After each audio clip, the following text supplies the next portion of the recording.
substantially in our country to apply for the privilege to become a citizen.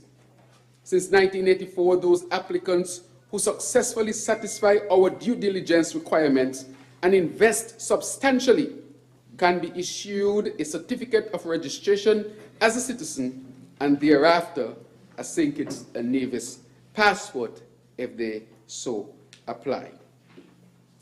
Madam Speaker, what we did is to make sure that we would have done all that was necessary to set our CBI program as we sought to set the whole government on a good path towards good governance. Madam Speaker, with your permission, I wish to speak to our people about the carefully planned actions taken by the St. Kitts Nevis Labour Party administration to reform our CBI, which has led to this bill being debated today.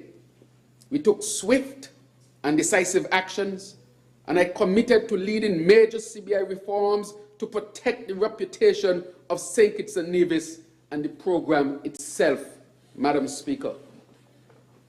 Our country's reputation needed to be salvaged. Our country itself needed to be salvaged, Madam Speaker, because as I would mention even later in more detail, that because of the mismanagement of the last administration, our economy became then, under that administration, to be heavily dependent on the CBI program. Madam Speaker, hadn't they learned the lessons from when we were so heavily dependent on sugar? And what happened in 2005? Hadn't they learned the lessons that were had from our over-dependence on the tourist sector? It is only a diversified economy that can give us a resilient St. Kitts and Nevis.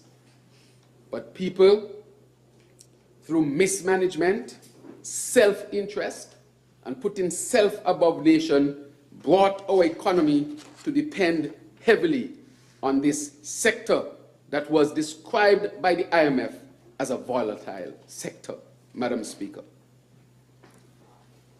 Madam Speaker, on taking office on August 6, 2022, my cabinet of ministers were inaugurated on August 13, 2022. One of the first orders of business was to solicit and receive a report on CBI in cabinet, Madam Speaker. We received that initial report on October 3rd, 2022, just a few weeks after taking office, Madam Speaker. Thereafter, we ordered a comprehensive legislative review of the CBI regulations. I then scheduled my first official visit to Dubai, the UAE, in December of 2022 to meet with CBI agents and stakeholders to announce the major reforms we decided to make to the CBI regulations. Dubai is the epicenter of CBI globally, and that is why I traveled there, Madam Speaker. In Dubai, on December 1st, 2022, I announced our evolved CBI program founded on sustainability and good governance. I also spoke to CBI stakeholders about the proposals in draft CBI regulations. Madam Speaker, this is December of 2022, less than 6 months of taking office. Significant measures were already taken to strengthen our CBI program and to safeguard it. Back then, Madam Speaker, I was criticized vehemently by members from the past unity administration about these changes that we were making, Madam Speaker. I was criticized vehemently by some agents and some service providers, Madam Speaker, because what was taking place, Madam Speaker, we had to make sure that it was placed on the principles of good governance to protect the reputation, but not only the reputation, the country itself, Madam Speaker, and to see how we can build a more sustainable program so that our country can be more resilient. Madam Speaker, on December 23rd, 2022, after wide stakeholder consultation, new CBI regulations were enacted into law. A board of governors was introduced to oversee operations of CIU, review developer applications, and prepare submissions to Cabinet. In addition to that, Madam Speaker, a technical committee was set up to review files and advise me as the minister with responsibility for citizenship. Madam Speaker, we criminalize in those regulations underselling. For the first time, it became a crime that, of course, carries penalties, Madam Speaker. That is how serious we were about making sure that the CBI would be set as the whole of government on the principles of good governance.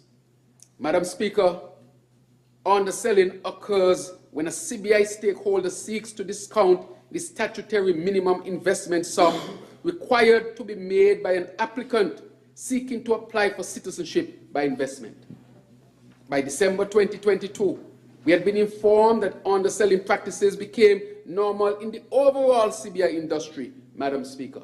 I'm not speaking of St. Kitts and Nevis, I'm talking about this as an industry all over. We, however, would not tolerate such practices and therefore made it specifically a criminal offense for the first time in 40 years, or in the 40-year history of our CBI program, Madam Speaker. On February 9, 2023, after more consultation, we published amended CBI regulations which further strengthened procedural application requirement. The amendment introduced advertisement restrictions and new international marketing agent due diligence requirements. Madam Speaker, these were seen in the industry as being draconian, Madam Speaker. But had we not taken these measures, where would we be today, Madam Speaker? Even though we are at the crossroads and we are being hurt because of what was done and is being done. Had we not done anything, Madam Speaker, there would be no hope. And therefore, I stand tall today to say that the decisions that were made to adjust the regulations to protect the program, protect our reputation, protect St. Kitts and Nevis, that I feel justified in doing so. But that was not guesswork, Madam Speaker. It was foresight, analysis, and the seriousness to set this industry also on the principles of good governance. Madam Speaker, as mentioned, we did the CBI regulations and we strengthened the procedural application requirement. And we made sure that people would not be out there advertising St. Kitts and Nevis citizenship by investment as if you were selling sugar cake and a corner. Come get one, this amount of pop. Well, which country you want people to speak of in that manner? Definitely not our country. We also rein in international marketing agents and made sure that due diligence requirements were applied.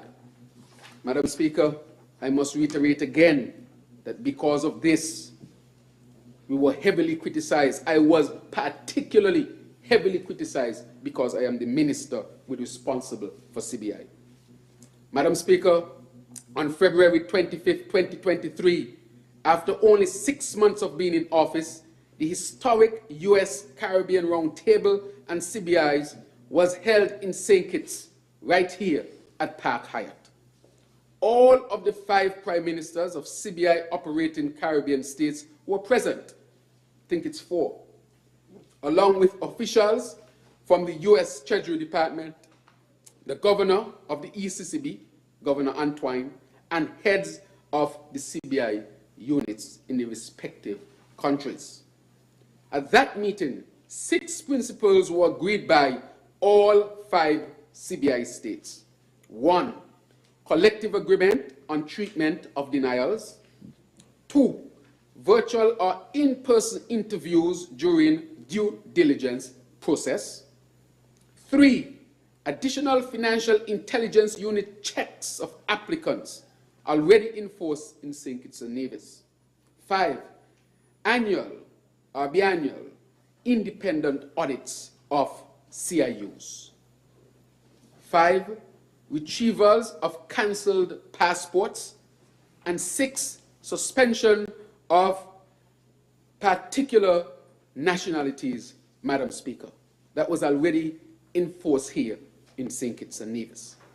Madam Speaker, with this, we then went about implementing each of these 6 principles in our CBI program.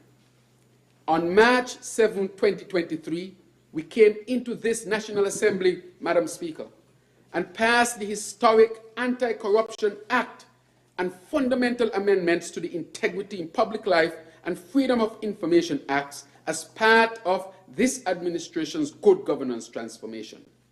We did this for the good of our nation, saving our reputation, our program, and our nation in and of itself. Madam Speaker, to protect our nation in the future from people of the same ilk as some of the men and women who sat in cabinet under the corrupt Team Unity disaster, Madam Speaker. I will say it all the time. Almost every program was corrupted under the previous administration. Madam Speaker, the work home and abroad to restore the good name of St. Kitts and Nevis continued. On July 17, 2023, I attended the EU CELAC Summit in Brussels, Belgium, and met with the EU Commissioner about the CBI, Madam Speaker.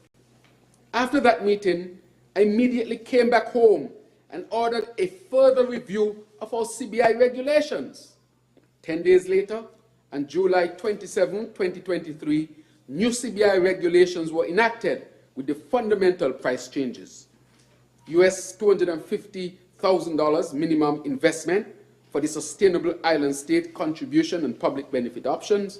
The real estate option minimum investment was increased, and private homes also. An option, private home option minimum investment was increased to $800,000. On that date, we also, by order, banned applications from other nationalities, from other nations, Madam Speaker. Madam Speaker, as you can see, with less than 1 year in office, we made fundamental changes to our CBI program. All of this was done to save the program, Madam Speaker. It wasn't by accident. It wasn't a strategic, it was a strategic and well thought out plan of action, Madam Speaker. That is why today we can stand tall and have the opportunity to salvage our CBI program. Because we were not giving lip service, but our actions were, of course, our words were backed by our actions, Madam Speaker. But Madam Speaker, you know what was a key element of our reform planning? Maintaining constant communication with our international partners. This was done from day one. We provided them with reports and updates on our applications, our processes, our due diligence service providers, and whatever information they considered important for their analysis, mainly for their security, Madam Speaker. Further, on August 18, 2023, St. Kitts and Nevis CBI officials, led by Attorney General, met with UK Home Office about our new CBI regulations and practices. On October 26, 2023, our same team of officials met with US Treasury Department in Florida, along with officials from Caribbean CBI states, to discuss progress on US Caribbean Roundtable 6 agreed principles, Madam Speaker. On January 25, 2024, the team met with EU visa officials in Dominica to update them on new regulations and current practices. Madam Speaker, we have maintained constant dialogue and engagement with our international partners. However, we knew that the prison project had contributed to over 20,000 new citizenships being granted in a short period of time, Madam Speaker. This is the travesty. The travesty in all of this, Madam Speaker. 20,000, Madam Speaker, citizenships, over 20,000 to 25,000 new citizenships being granted in a short period of time. Madam Speaker, let's pause for a moment on that. How can anyone grant 25,000 citizenships for a prison? 25,000 based on the new census, and the Minister of Sustainability is here, Senator Honorable Dr. Joya Clark, that we are about 53,000 residents here in St. Kitts and Nevis, both citizens and residents. 53,000, Madam Speaker.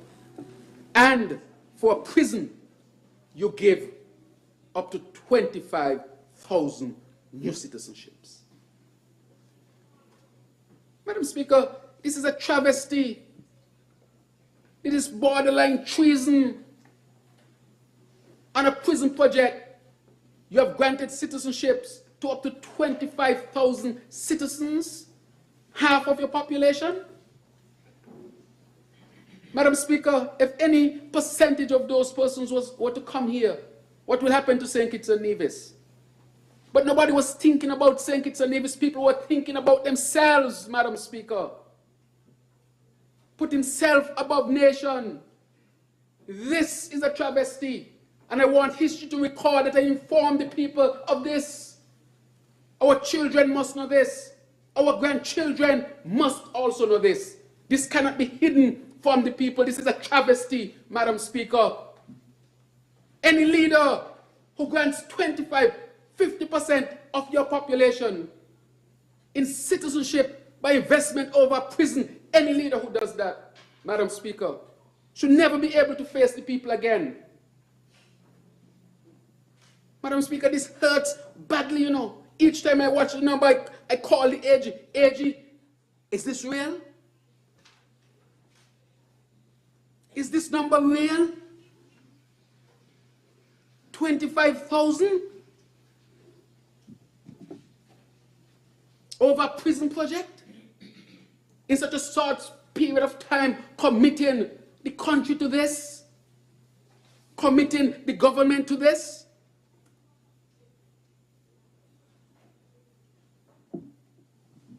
Madam Speaker, every citizen should be outraged by this. This was totally unnecessary. Our country should not have been subjected to this risk, Madam Speaker, with this high number of citizenships over prison. Madam Speaker, I have more statistics to give because we have continued to do our work and more information is being revealed. Madam Speaker, to this, one of our international partners even commented, we know that St. Kitts and Nevis under the new administration had slowed down the water flow of citizenship by investments. But what about the dirty bath water? They're asking me, what about what has already been gone? Your administration, Mr. Prime Minister, you have done significant amount of work. You have implemented stricter regulations than any other jurisdiction that does this. But we are asking about what was gone. I can't fully account for what was gone, Madam Speaker. There are those who must account for that.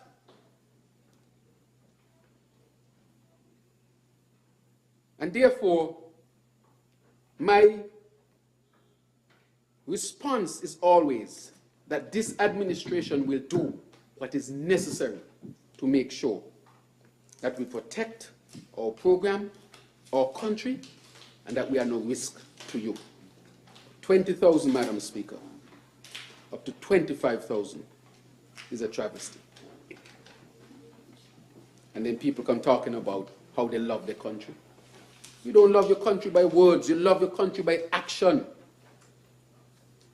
But Madam Speaker, because some people were getting thousands of dollars per citizenship, and that is why they have accounts in the US in the millions, Madam Speaker.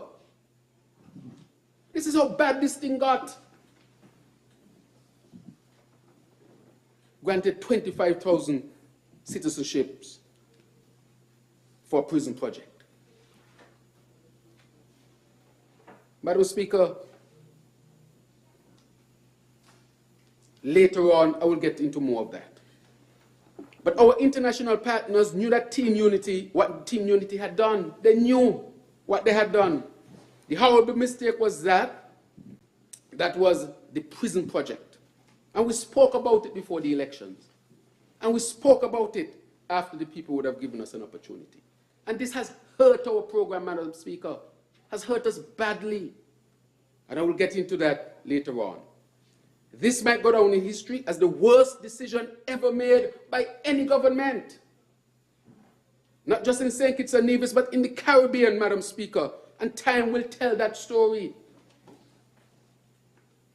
Giving half of your present population in citizenships by investment, that is a serious, serious issue, Madam Speaker, that must be treated as such.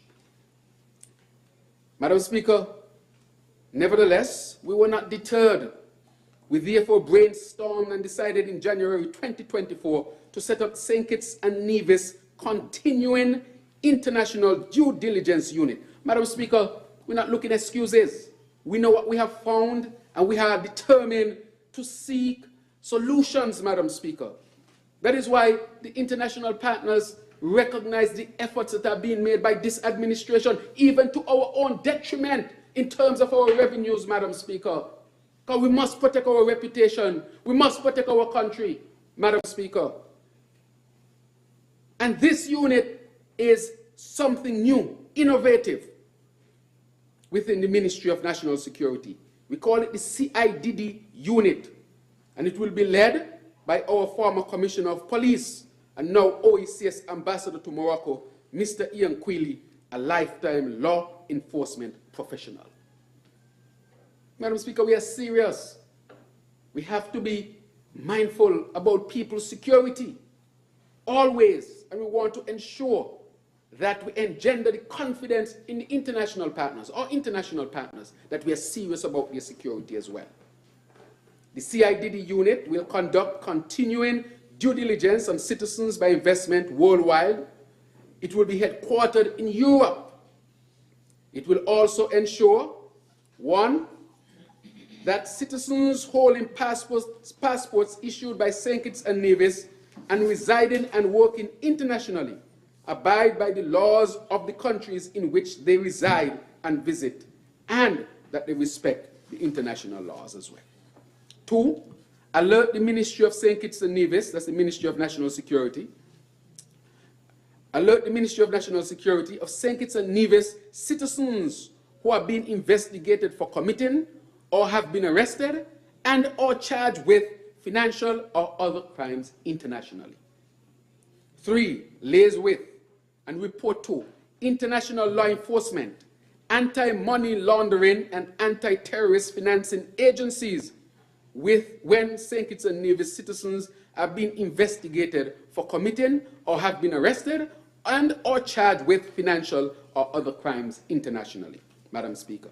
Four, retrieve passports issued by St. Kitts and Nevis, which have been cancelled by the Minister of National Security, pursuant to passports, or immigration rather, pursuant to Passports and Travel Document Act, Principle 5 of the U.S. Caribbean Roundtable on CBIs. If you look at it, it is right there, Madam Speaker. And 5, create policies to mitigate and address any risks associated with SKN citizens who obtain their citizenship via our CBI. Madam Speaker, we are implementing this. Already, other countries are expressing interest in setting up something like this. So we are making sure that there would always be strict security measures to protect ourselves and to protect our international partners, Madam Speaker. We are not just complaining, Madam Speaker, but pointing out the ills that were done, but we are seeking for solution. That is why we were put here, Madam Speaker. Madam Speaker, despite all these strong, strategic, transparent actions this administration has taken with respect to CBI, we are not out of the woods. We are not out of the woods, Madam Speaker, because there are still things that we are working on, and quickly so, Madam Speaker, and we are being the most aggressive in making sure that we implement the policies that will engender confidence in all who are involved in this industry, including our international partners. Madam Speaker, we are well aware that on March 13, 2024, the EU member states ambassadors agreed their position on a draft regulation which allows the EU to suspend visa-free travel for third countries whose nationals are exempt from visa obligation when traveling to the Schengen area. Madam Speaker, on that news, I immediately, as chairman of the OECS, negotiated the execution of a memorandum of agreement signed by St. Kitts and Nevis, Commonwealth of Dominica, Antigua and Barbuda, and Grenada on March 20th, 2024, in which these 4 CBI states agreed. You are correct, 5. Madam Speaker, what were these things that were agreed to? Increase and harmonize the minimum investment threshold to an investment sum of at least US $200,000 no later than June 30th, 2024. So it's quickly approaching, Madam Speaker, quickly approaching.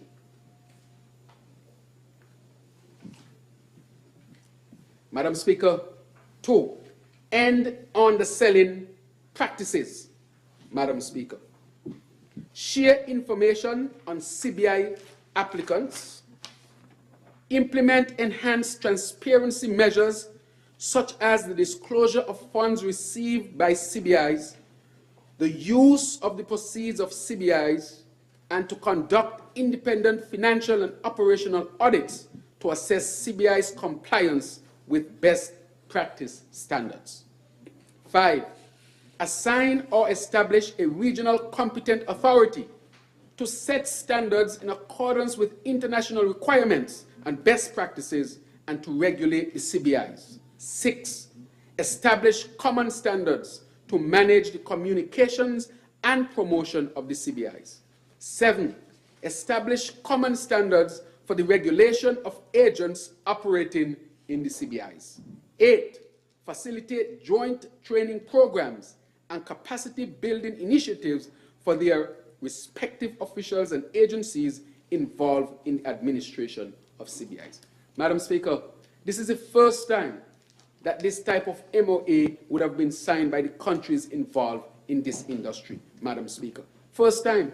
But it was not the first attempt, as some of the prime ministers who were there before me, they would have said in meetings that attempts were made to harmonize the CBI industry here in the sub-region. However, it was never attained. And we have come together, all prime ministers, and we have decided that we need to harmonize. Madam Speaker, I am pleased to announce that St. Lucia, that one state who had not signed the MOA originally, has now signed on June 3rd, 2024. Madam Speaker, just let me get a little bit of water here. Yes, I got it.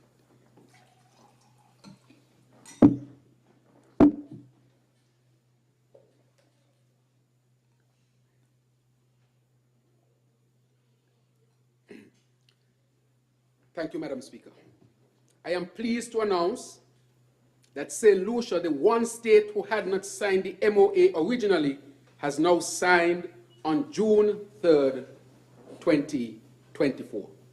St. Lucia also suggested that there be an annual quota, a net worth for applicants, escrow accounts held locally, and a requirement that all licensed promoters be allowed to submit applications, which the heads will be meeting within the next few days to discuss.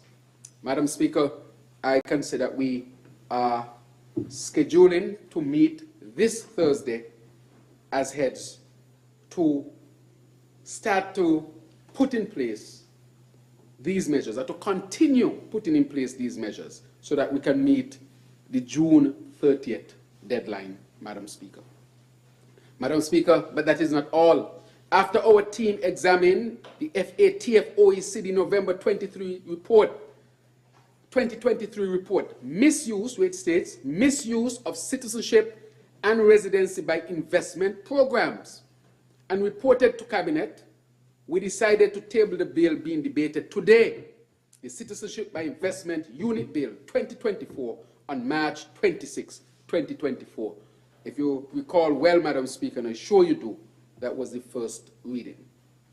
Madam Speaker, my actions as the Minister and with this government since taking office speak for themselves, and our thrust for implementing good governance transformation in all areas of government will continue. I am committed to the task at hand, which is to reform St. Kitts and Nevis CBI, save our reputation and protect our nation. This process has been one of my most difficult challenges in office, Madam Speaker. Extremely challenging for a number of reasons. One, the reputation of our country. Two, the protection of our nation. Three, the fact that CBI contributes so significantly to our annual budget in terms of revenues. Four, so that we can continue to have visa-free access with our international partners, Madam Speaker. If anyone analyzes this, he or she will quickly recognize how critically important it is to protect this industry. But again, we are at the crossroads. We are not out of the woods, and it is very, very challenging. But we are up to the task, Madam Speaker. And those who create this problem, Madam Speaker, should never have the gall, as we say in St. Peter's when I was small, have the gall to go before the people to speak about integrity and needing a chance to serve people again. Madam Speaker, this government will continue to transform this nation. I am committed to the task at hand, which is to reform St. Kitts and Nevis CBI. This process has been one of the most difficult in office, and I repeat it because of the four reasons that I gave. But Madam Speaker, with all of this being mentioned, what is the way forward? Madam Speaker, you may be asking, what is the way forward? We have a plan. I have a plan. The goal is to transform St. Kitts and Nevis into a sustainable island state with a diversified economy less dependent on CBI revenues, Madam Speaker. I have been saying this from day one. We have been saying this from day one. If anybody asks why a sustainable island state, we kept saying it, but as time goes by, people are getting a better understanding and fitting it into the context of what I'm discussing today. We can clearly see why we need a sustainable island state with a diversified economy less dependent on CBI revenues. Madam Speaker, the plan is clear. The strategy is in place. The people are being informed.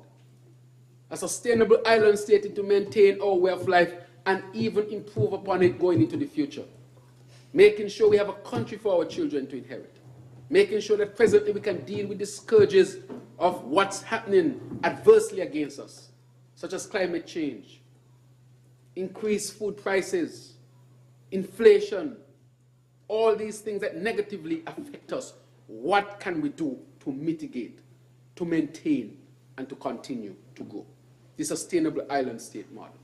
And when you read the IMF report, Madam Speaker, of 2024, you will quickly recognize that the IMF mentioned about how we intend to diversify and how we intend to steer this great ship of St. Kitts and Nevis away from depending on the fragile industry, the risky industry of CBI. Madam Speaker, let me say that CBI has been important. It is a good industry when properly regulated, managed, and used for the purpose that it should be used for, Madam Speaker. And so we believe that CBI has its place. However, We must never allow our nation to rely too heavily on one sector, Madam Speaker. And that is why we need a sustainable island state, and that is why we need to diversify. Madam Speaker, the transformation of the nation into a sustainable island state is based on 7 key pillars of the Federation's Sustainable Island State Agenda. Namely, and the minister who has been leading on this, Minister of Sustainability, Senator Dr. the Honorable Joel Clark, who has been doing a tremendous job with respect to this. And the 7 pillars that we came up with, Madam Speaker, as we discussed in the last budget, and when we did consultations leading up to the last budget, they are food security. Madam Speaker, one of the things that is hurting all of us in St. Kitts and Nevis, and especially the most vulnerable, is the cost of food. It is because of inflation, international inflation. Madam Speaker, I was just in Turkey. Do you know what is the inflation in Turkey? 75% is the inflation in Turkey. 75%. Do you know what is the inflation in St. Kitts and Nevis? 3.4%, Madam Speaker. 3.4%. In Turkey, it is 75%, to the point where some people are saying it doesn't make any sense to even take a loan because the interest rates are so high, Madam Speaker. But here in St. Kitts and Nevis, we have done a lot to mitigate that level of inflation. We have one of the lowest inflations, Madam Speaker, because the government has invested in the people. That is why when it comes to the Human Development Index, we were #1 in CARICOM. That is not to say that people are not having things challenging and difficult. I know that some people are having it challenging and difficult. I'm aware of that. And we must take that seriously. And that is why we have subsidized so much. There is no country that I know in this Western Hemisphere who is subsidizing like St. Kitts and Nevis. We subsidize gas that goes in vehicles, tanker gas, electricity, food. We made school free, dropped student loan interest at Development Bank, and we have restarted the student loan program recently after having to put $10 million in Development Bank because of bad management and corruption that took place under the previous administration that run the bank into a debt of $333 million, Madam Speaker. We have done that.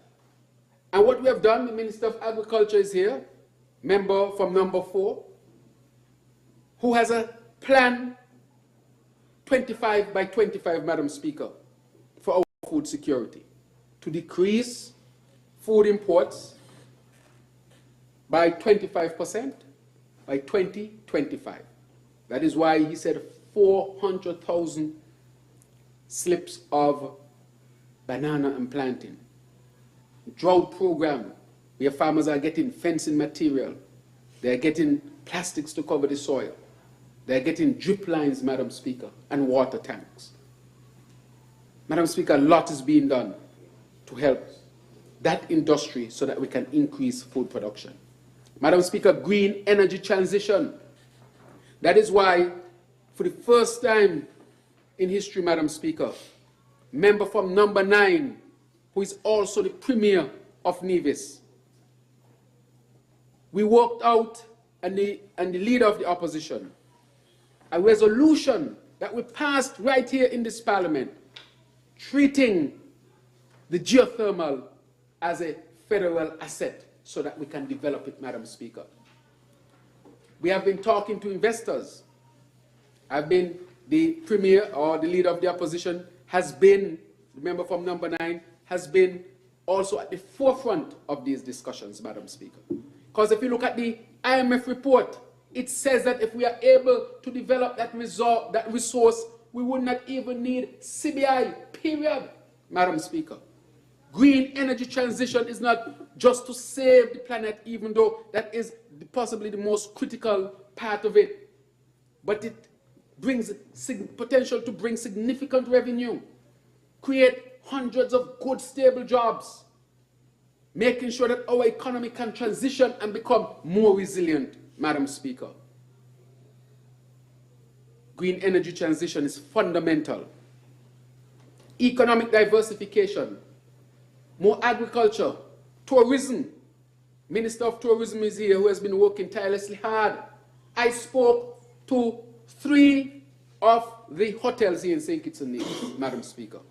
I spoke to Park Hyatt, I spoke to Marriott, and I spoke to Koi, and all said to me that their numbers are up this year, Madam Speaker. Up beyond even what they projected it would be. And the tourism has expanded. And there was no need for them to lay off people, Madam Speaker. And so the hotel industry has become more stable. That is what you call sustainability, Madam Speaker. Agriculture, cutting down on food imports, expanding financial services.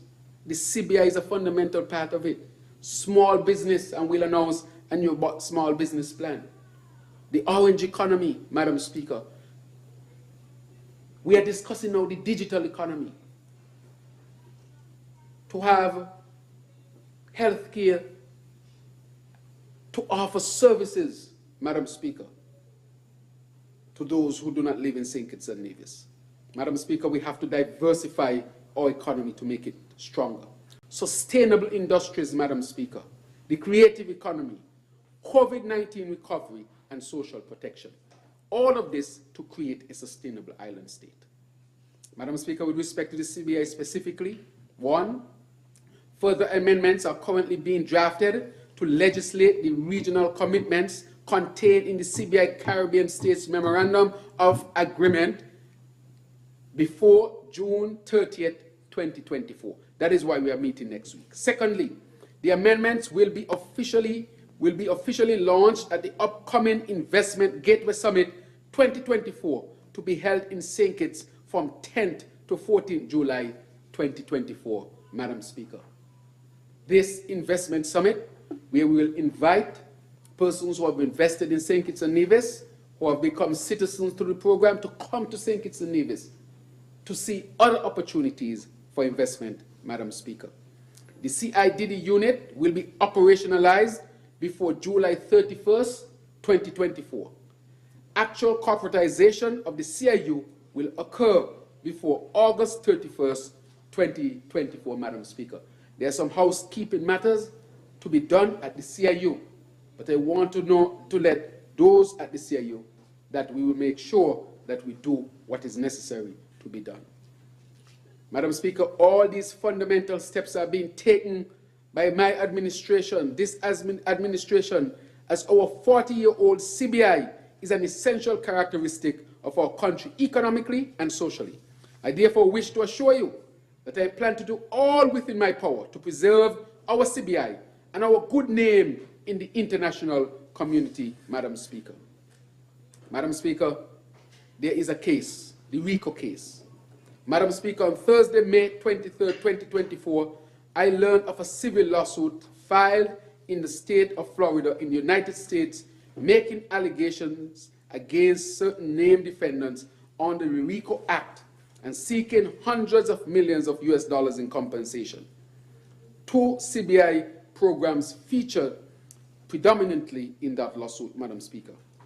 On that day, I also became aware of another lawsuit filed in St. Kitts and Nevis as a judicial review claim seeking an order of mandamus to force the Minister of National Security, Immigration and Citizenship to revoke all citizenships issued to persons who successfully obtained citizenship through the prison project.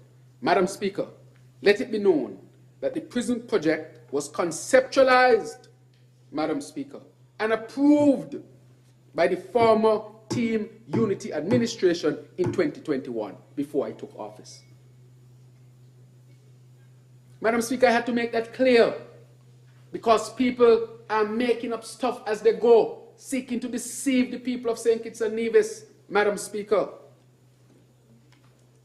saying that I might have been responsible for inviting those from MSR here, Madam Speaker. Madam Speaker, let me read something for you to clarify part of that point. Madam Speaker, this was said by the former Prime Minister, member from number 7, and I quote, this was said, it was taped live, which I have, but I had it transcribed, and I will read it, Madam Speaker. You're going to put on the accent too? I'll try. The members, myself, and other ministers, not this one, Madam Speaker. Give me 1 second. That is a different matter that I'll come to. Madam Speaker, let me read the different quotes here. Okay, good. So this was him, and I'm going to read it.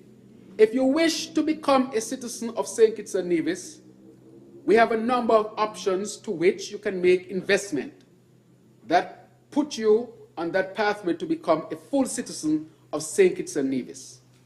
We will have further opportunities to discuss them. But listen to this, Madam Speaker. I want to thank Philippe,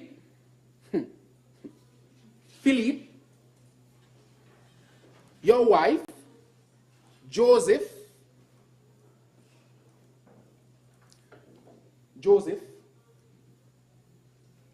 your family, for their support, Madam Speaker. We are speaking here of what the then Prime Minister said at an event of MSR. I'm referring to Philippe, Madam Speaker, for ensuring that you stay here. But I want to thank Philippe, your wife, Joseph, your family for their support, for ensuring that you stay here because it's such a beautiful place. And so again, thanks to all who have made MSR Productions possible in St. Kitts and Nevis. We thank the NIA for its own efforts, there. Thank you. Madam Speaker, people, this is the age, this is the modern age, you know. Anything you say, people tape. In the old days in politics, they used to say stump speech. You know what the stump speech means? They used to actually have a stump. So you're going in one place to talk, you tell them one thing, you're going in the next place to talk, you tell them the next thing. They want nothing to tape you. So you could fool the people over in A, and then fool them over in B, and then you have everybody fooled, and nobody knows. Nobody knows that you have all of them fooled. But Madam Speaker, in this modern age, everything is taped. I want to say the last part. And so again, thanks all who have made MSR Productions possible in St. Kitts and Nevis. We thank the NIA for its own efforts. Thank you. That's from the former Prime Minister. Again, from him, quoting Madam Speaker. I transcribed it because I think it has to be fair. I can't ad-lib this. I want to say word for word what was said. And he went on. For him, some of the most scenic areas, some of the most pristine areas of the country that can now be used to support the filming industry. So I want to thank you, Philippe. Listen, I want to thank you, Philippe. These are the words of the former Prime Minister, member from number 7. So I want to thank you, Philippe, for coming, Madam Speaker. I was not in office. I was not a member of Parliament. Thank you for falling in love again and again with St. Kitts and Nevis. And I'm certain that as members of your visiting party toward the country, understand the country more, they will want to make St. Kitts and Nevis their home away from home. Philippe. This is him. I'm telling the country he knows nothing about it. This has been recorded in his voice and his likeness. Madam Speaker, this is serious. How can you deceive the people like that? And we are encouraging you to adopt Philippe, St. Kitts and Nevis as your home away from home. There are tremendous opportunity in a developing country like ours, but one in which there is positive energy and positive leadership with grand views of where our country must go. For me, St. Kitts and Nevis must become the model for the best man in state. That is what is said here. Madam Speaker, I want to read another one. And so again, thanks to all who have made MSR Productions possible in St. Kitts and Nevis. We thank the INA for its own efforts. And to say that we are having, and to say what we are having is complementary. For certainly, certain movies could not properly be conducted in Nevis, and they now can be done in the larger of the two islands.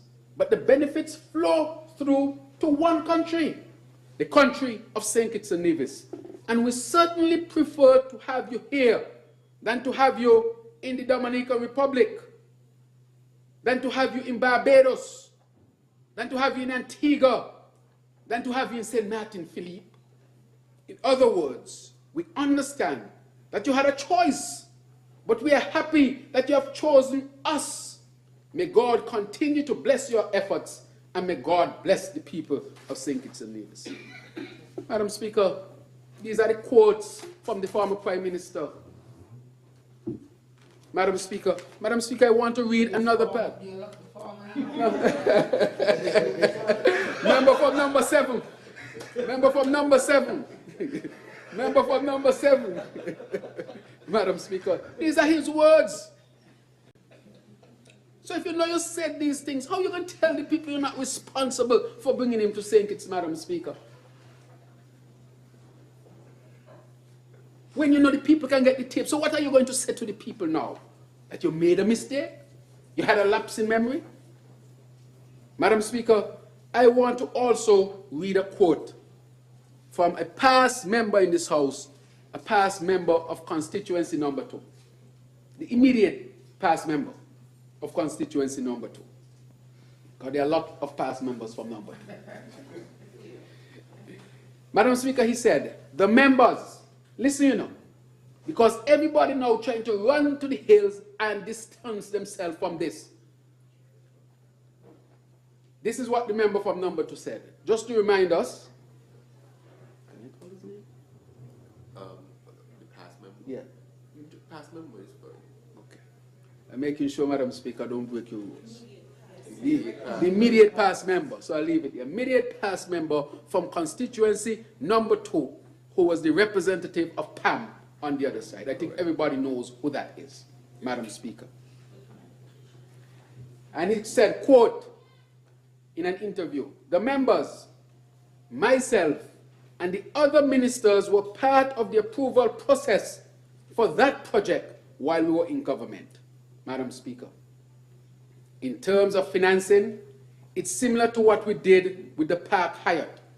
A developer comes in, presents a project, they are allocated X number of shares. Madam Speaker, in this case, 5,500 shares, which can go up to 25 citizenships, were approved. And he is saying here, you know.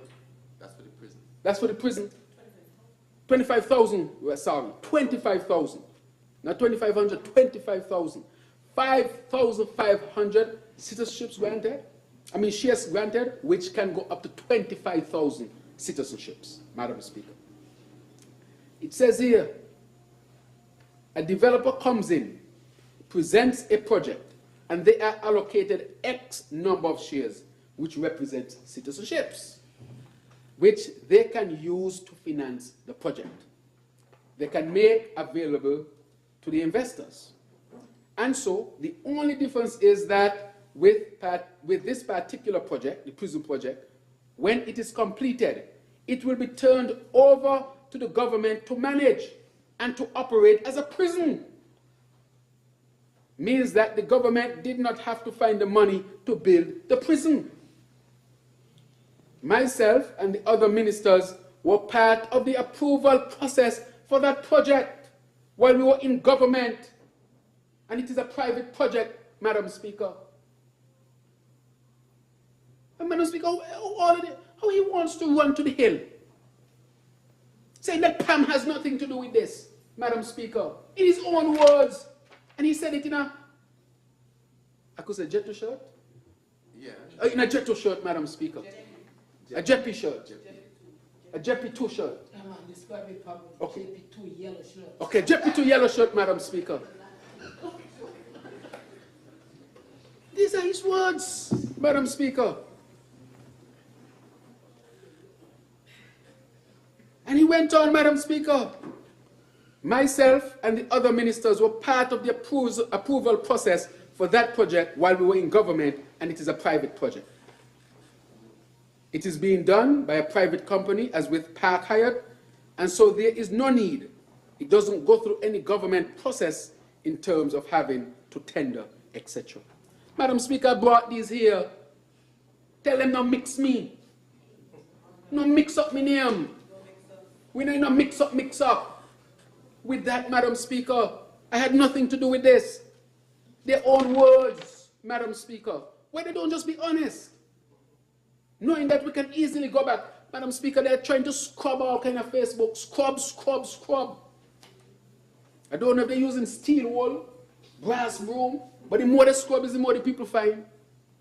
Because they try to scrub these, Madam Speaker. But people already have them saved, they're saved. So each time they talk, one will come out to contradict them. So just come out and tell the people the truth. Look at here, Madam Speaker. Approve 5,500 shares, which can equate up to 25,000 citizenships. Approved, as he said, by the ministers. JP2, yellow shirt. Madam Speaker. The facts are here. Hear what they say. Don't go to, we're glad you didn't go to Barbados in local parlance. Man, we're glad you went to Antigua. Man, we're glad you went to Santo Domingo in local parlance. We're glad you came to St. Kitts and Nevis. Tell the people the truth, Madam Speaker. This was concocted. A concoction, Madam Speaker. A concoction this is. Madam Speaker, I'm speaking about the RICO case. On the day that I became aware of the other lawsuit in St. Kitts and Nevis as a judicial review claim seeking an order of mandamus to force the Minister of National Security, Immigration and Citizenship to revoke all citizenships issued to persons who successfully obtained citizenship through the prison project. Madam Speaker, let it be known that the prison project was conceptualized and approved by the former Team Unity administration in 2021 before I took office, and I am laying the facts right here, Madam Speaker. The defendants in those claims have the right to defend the allegations, Madam Speaker. Everybody is due, what they call it? Due process. Everybody is due process, Madam Speaker. It is part of what you call natural what? Justice, Madam Speaker. But I am not talking about that, Madam Speaker. I am speaking to they're approving the prison project and they're inviting MSR to St. Kitts and Nevis. And to let the record show that in their own words and likeness, this was captured. Madam Speaker, on the issue of due diligence, what is particularly troubling to me, Madam Speaker, is the allegation made in both lawsuits that the prison project developer was permitted to choose a China-based company to conduct due diligence verifications on CBI applicants. Madam Speaker, I wish for the general public to know that on Monday, June 10, 2024, we received unofficial and unverified informal correspondence alleging that the said China-based due diligence company is associated with the prison project developer. Madam Speaker, those unofficial and unverified allegations have potential consequences way beyond the four walls of the lawsuits. Madam Speaker, nobody should be able to question our due diligence process. That is why we are so strict with it, Madam Speaker. Madam Speaker, due diligence verifications are the cornerstone of the St. Kitts and Nevis CBI program. The Citizenship by Investment Unit engages professional and reputable due diligence firms to prepare due diligence reports, which are to be scrutinized by the technical committee of the CIU before decisions are made whether to grant or deny application, Madam Speaker.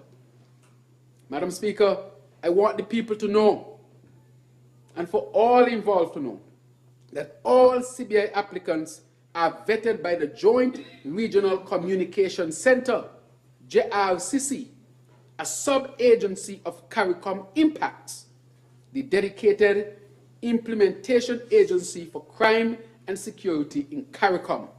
Once the JRCC recommends denial of a CBIP, that person's application is automatically denied. So there are multiple levels to the due diligence, Madam Speaker.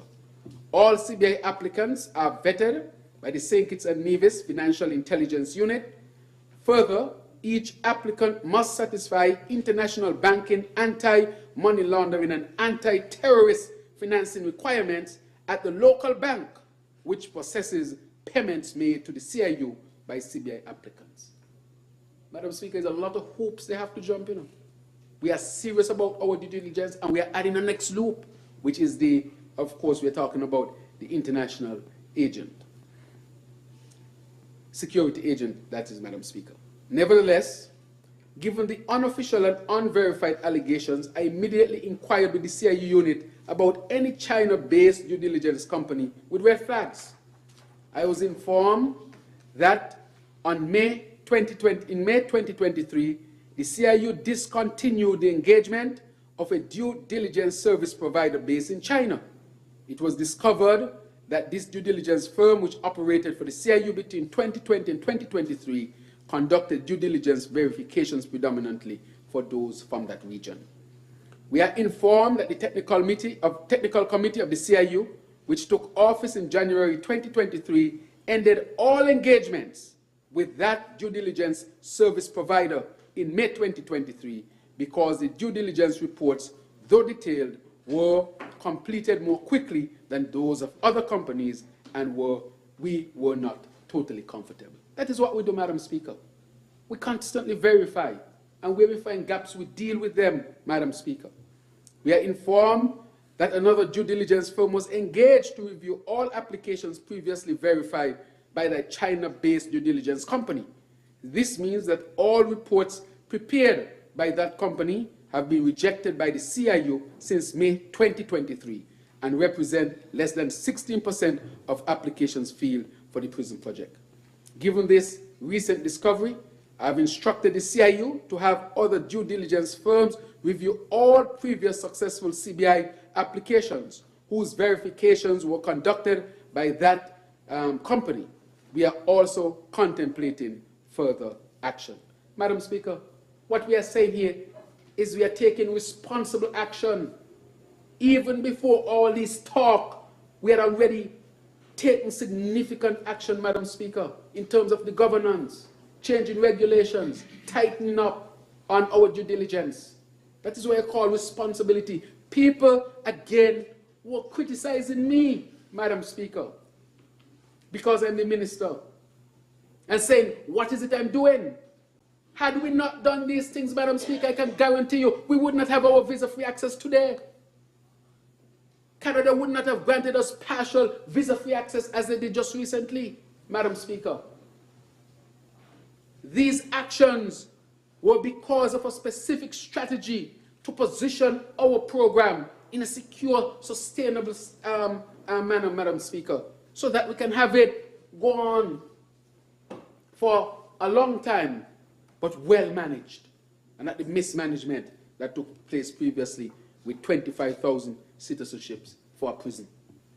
Madam Speaker, this administration has also launched an internal investigation into the unofficial and unverified allegation as to the potential connections between the prison project developer and any China-based due diligence company. We take things seriously, and we are not waiting on people to complain. We have a system in place, Madam Speaker, to deal with any issue.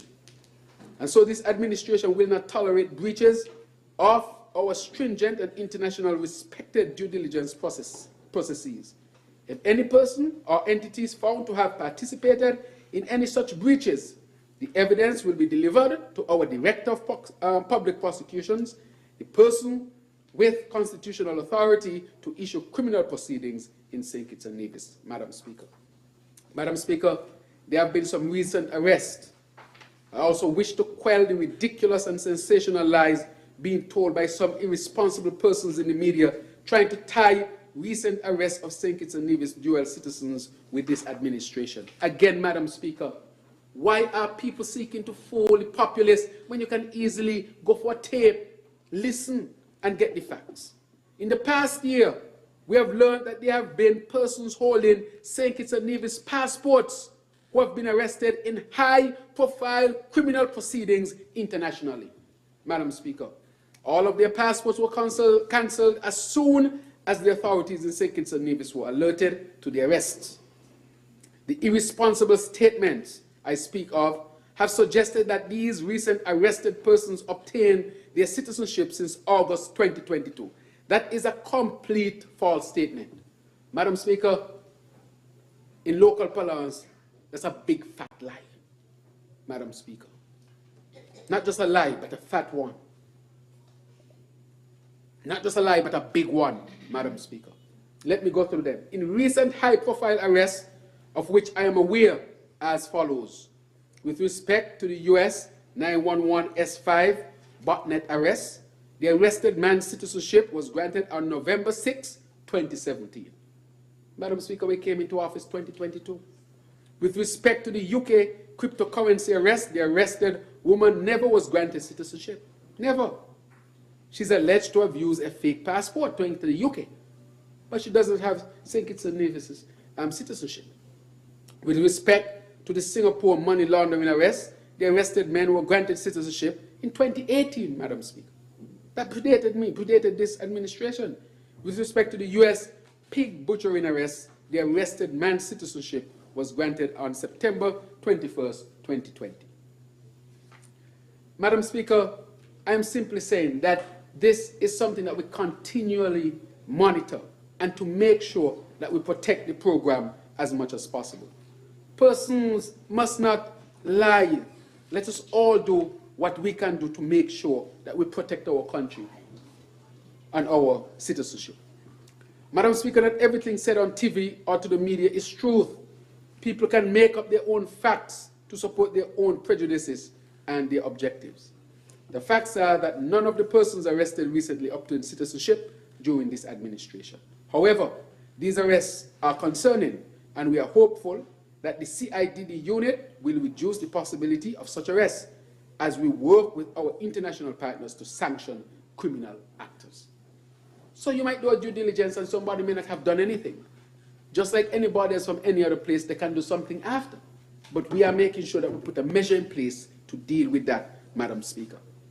Madam Speaker, I want to go to the CBI facts, some more CBI facts. Because I have been asked over and over, what are the numbers? And again, persons who are responsible for all of this are acting as if they know nothing of it, and they are actually really deceiving the people as well. Madam Speaker, on the CBI facts, and I'll give them what we have up to this point. Our CBI program has been critical for the development of St. Kitts and Nevis. Between 2008 and 2022, or 2022, CBI generated 43% of the overall cash revenue of the federal government. 43%, Madam Speaker. Significantly high. That is 5.678 billion EC dollars in revenue at an average of 378 million EC dollars per year, Madam Speaker. In the last 5 years of the Team Unity administration, CBI generated 50% of the overall cash revenue of the federal government. In the last 2 years of Team Unity administration, CBI generated 57% of the overall cash revenue of the federal government. That is the truest economic example of putting all eggs, Madam Speaker, in one basket. This is what they have brought the country to. Fragile, risky. That is why we have to rush to implement the Sustainable Island State agenda. It is critical. The country's survival depends on a program such as this one depends on the Sustainable Island State agenda.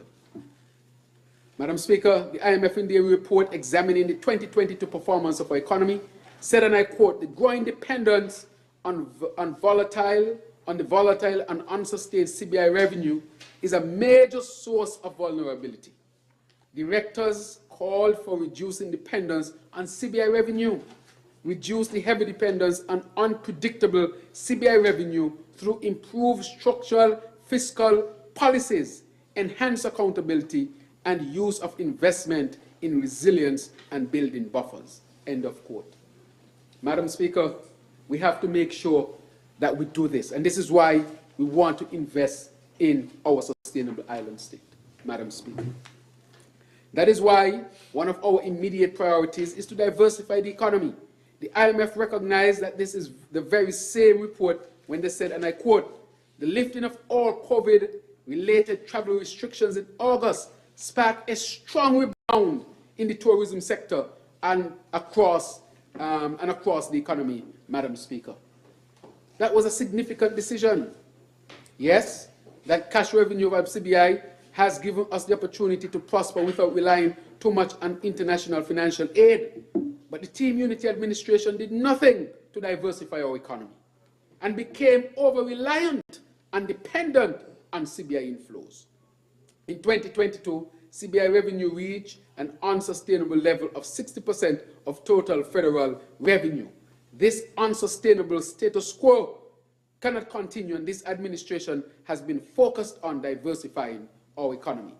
This is why economic diversification is one of the 7 pillars of our Sustainable Island State agenda. The economy we envision will see major inflows from tourism, major inflows from construction, major inflows from water and energy infrastructure, major inflows from the creative economy, major inflows from agriculture, major inflows from offshore education, major inflows from manufacturing, and more.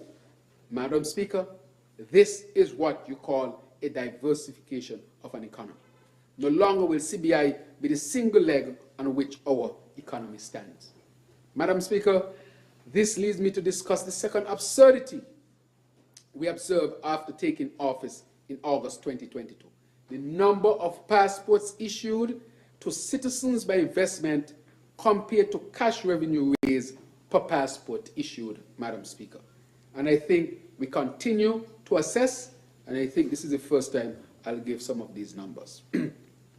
Between 2008 and 2015, 2008 and 2015, 10,677 passports were issued to persons who were granted citizenships through our CBI program. The number was confirmed in 2016 by the then Prime Minister and member of St. Christopher 7 in this National Assembly, Madam Speaker. And a big song and dance was made about it, 10,000 selling passport like black pudding on a Friday. But Madam Speaker, listen, if this is black pudding on a Friday, what do you call this one? Between 2016 and 2022, when the member for number 7 was Prime Minister and Team Unity was the administration, 32,000, Bamamco, 32,606 passports, Madam Speaker, were issued to citizens by investments. 32,606 passports, Madam Speaker, were issued. Song and dance, about 10,677.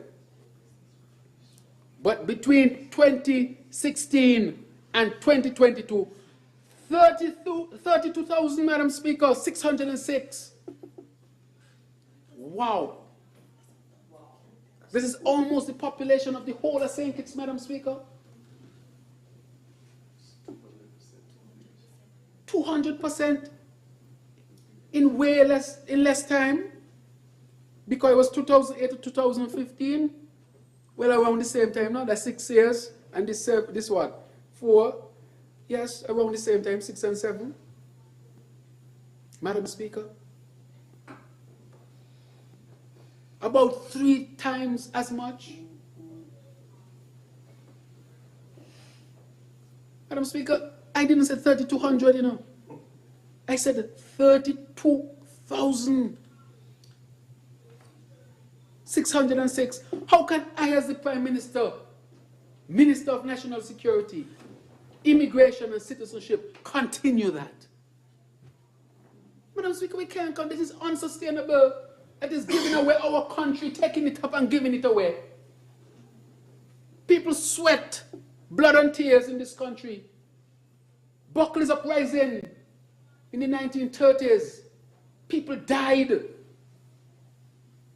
because they wanted a country of their own. And from 2016 to 2022, you afforded 32,606 passports. Those include the ones that were approved, that will flow over. Exactly.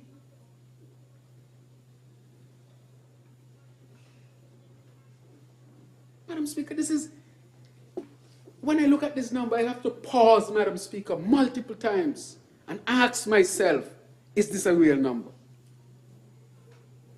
And every time I go to the press conference, they ask about the number, and we kept looking and making sure that we get the right number. 32,606.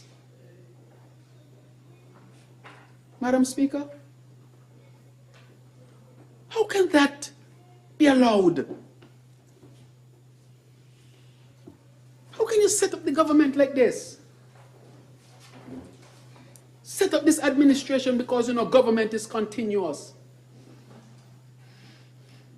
Madam Speaker, if a percentage of these people were to come here, that change the whole landscape.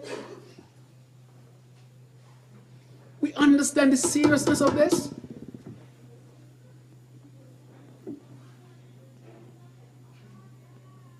How can this be sustainable? If you give 32,000 every 7 years, just through this one program alone, you'll have more citizens than citizens of St. Kitts and Nevis.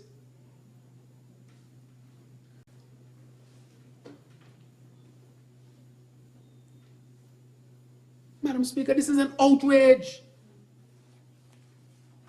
of the highest proportion.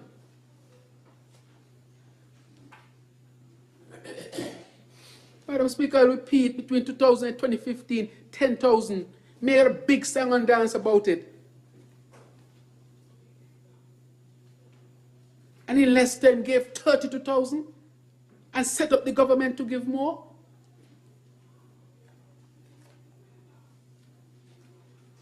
Madam Speaker, however, what makes this data even more worrisome is that in 2014, the last full year, the St. Kitts Nevis Labour Party administration, St. Kitts and Nevis generated easy $270,000 per passport issued.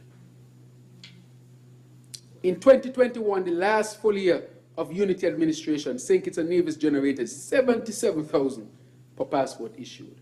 And that is because, Madam Speaker, of the type of program they run, mismanaged, care about themselves and not care about the people. The bank accounts all over. What are we going to tell our children and grandchildren about this? What are we going to say to them, Madam Speaker? Sometimes when I hear people criticize for the measures we put in place, I ask myself, do you care about self or do you care about country?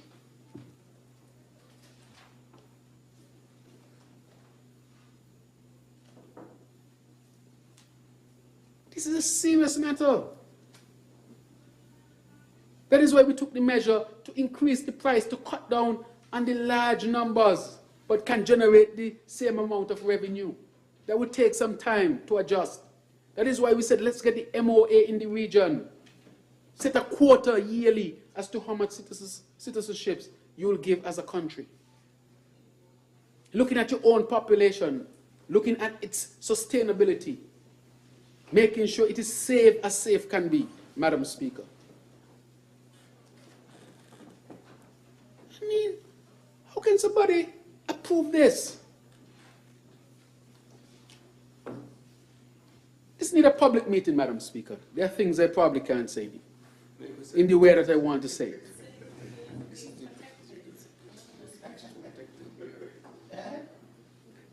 Madam Speaker, let us do the maths together. 77 is 28% of 270. In other words, Team Unity devalued our citizenship to less than 30% of what it was valued on the labor. In other words, investments in our CBI program were in 2022 over 70% less than they were in 2014.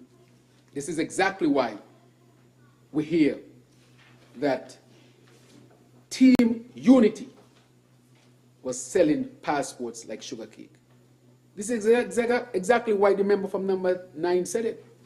Team Unity was selling passport like sugar cake. Madam Speaker, we were told in 2014 during the election that we were selling passports like black pudding, and only 10,607 were issued on a Saturday afternoon.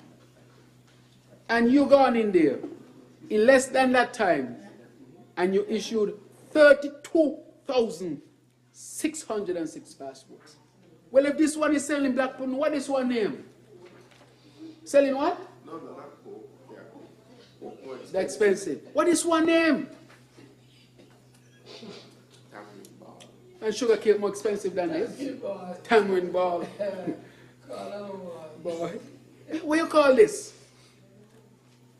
They should apologize to the former administration. That's what they should do. This can't be said. I'm still thinking of a word, Madam Speaker.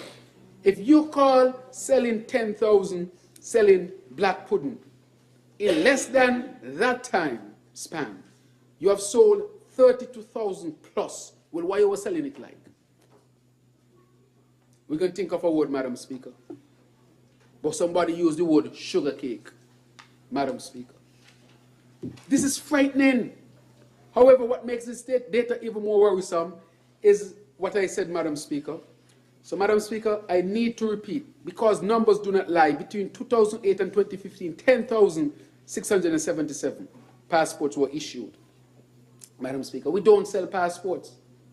Imagine someone who was supposed to be responsible was telling the world that we sell passports. We don't sell passports, Madam Speaker.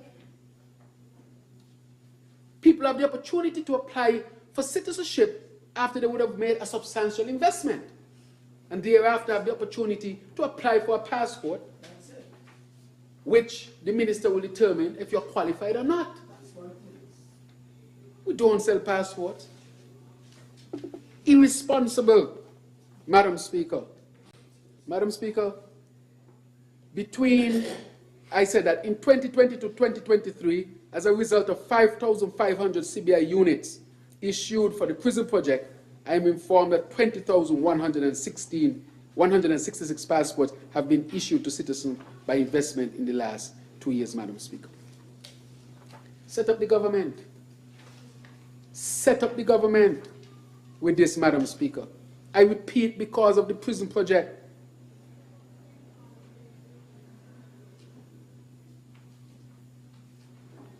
Madam Speaker, the number goes up more. I can just get to the final number, Madam Speaker. Because each time I look at this number, all sort of things bubble up in me, Madam Speaker. Madam Speaker, imagine only the previous Nevis Labour Party's watch with the then CBI investment option over a span of 7 years between 2008 and 2015, 10,000 passports. But under the member for number 7's watch, on the Team Unity's watch, with their CBI investment options, 42,979 passports were issued. Madam Speaker, I think that is about the population of St. Kitts. Madam Speaker. Madam Speaker, I can say we are over 50,000 of passports issued. The number of passports issued is possibly as much as the population at this particular time, or could be a little higher.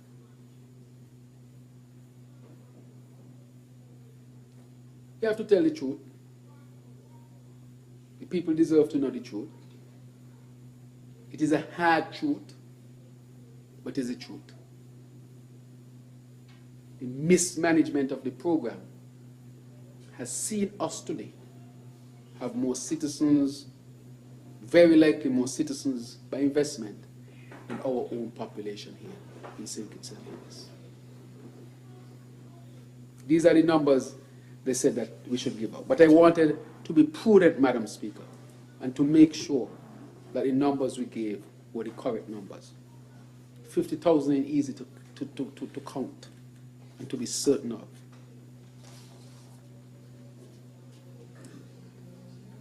Madam Speaker, I look at that number and I ask myself all the time, if 1/5 were to come to St. Kitts and Nevis, it would be a whole different country.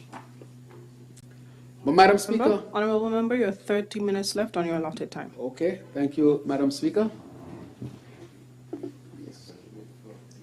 I don't know. Now, the reasons for the bill, Madam Speaker. I've said all of that to set the stage for the public's examination of the Citizenship by Investment Bill, which we are debating today. Winding up the bill, the current Citizenship by Investment Unit operates as a department within the Ministry of National Security, Immigration and Citizenship, with financial oversight by the Prime Minister's Office. Operations of the CIU are therefore funded by funds appropriated in the annual estimates. Some may ask, why create a statutory corporation? Given the high volume of transactions performed by the CIU, there have been repeated budgeting issues. Example, as CBI revenues are typically under-budgeted, large appropriation warrants are issued multiple times annually to the CIU for payments of due diligence and other fees to contractors. Madam Speaker, given the types of work done at the CIU, it is more akin to a regulatory commission than a government department. There is a need for the CIU to have professional management, operations, and high-performing staff incentivized by a bonus scheme which requires appropriate compensation based on the revenue generation. Our limitation of the public service, Madam Speaker. Simply said, the way it has been operating for 40 years requires modernization. Further, oh, sorry, yes.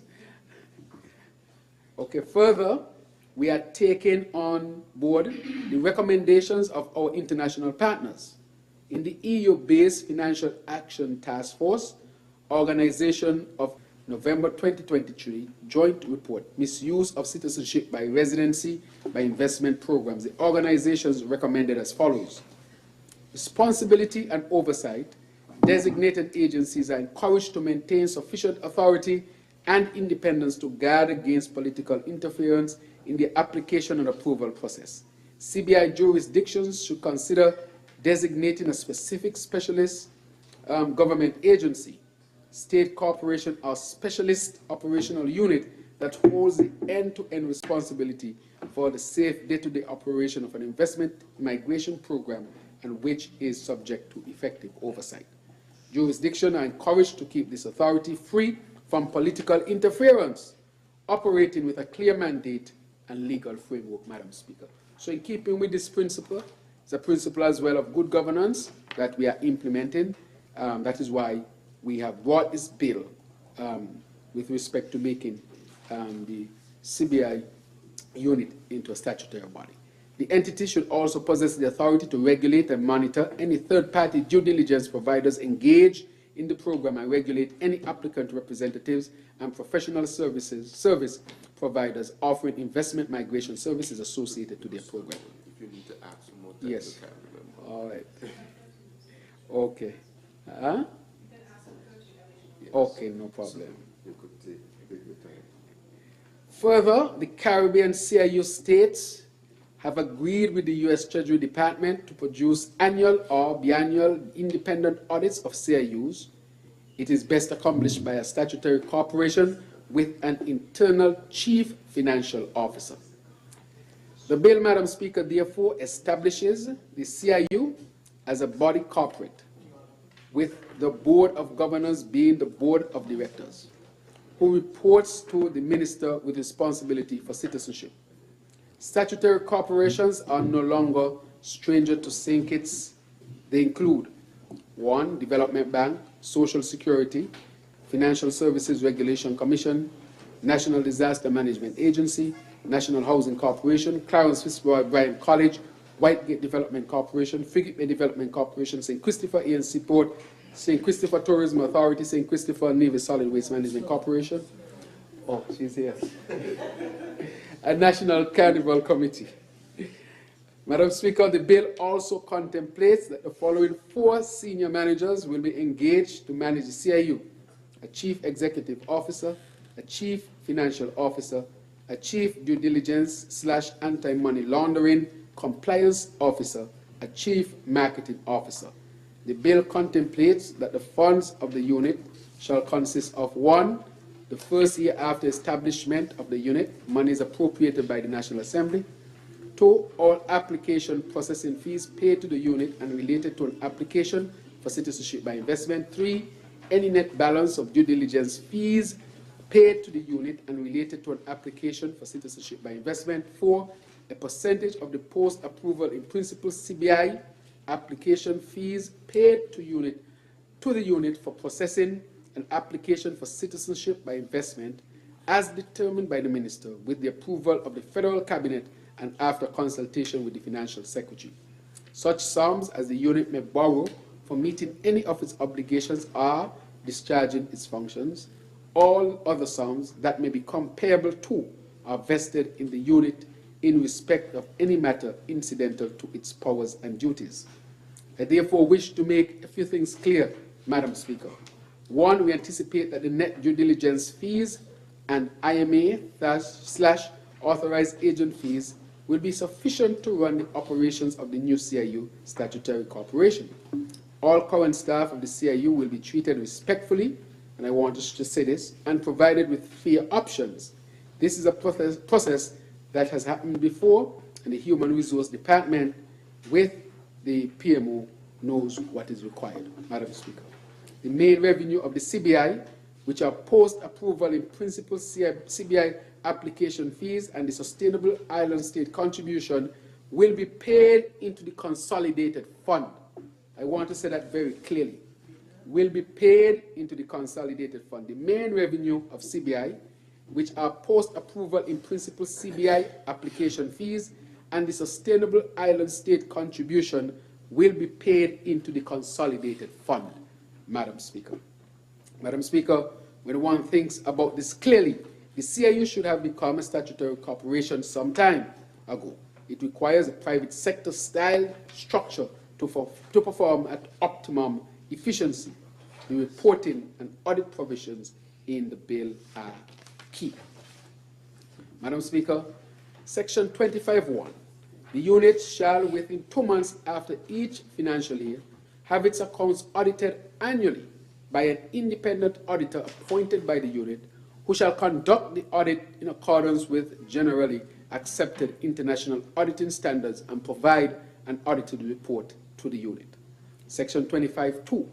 Members of the unit, its Board of Governors, officers, and employees of the unit shall grant to the auditor appointed pursuant to subsection 1 access to all books, deeds, contracts, accounts, vouchers, and other documents which the auditor may deem necessary, and the auditor may require the person holding or accountable for such document to appear, make a signed statement, or provide such information in relation to the document as the auditor deems necessary. 26. Audit.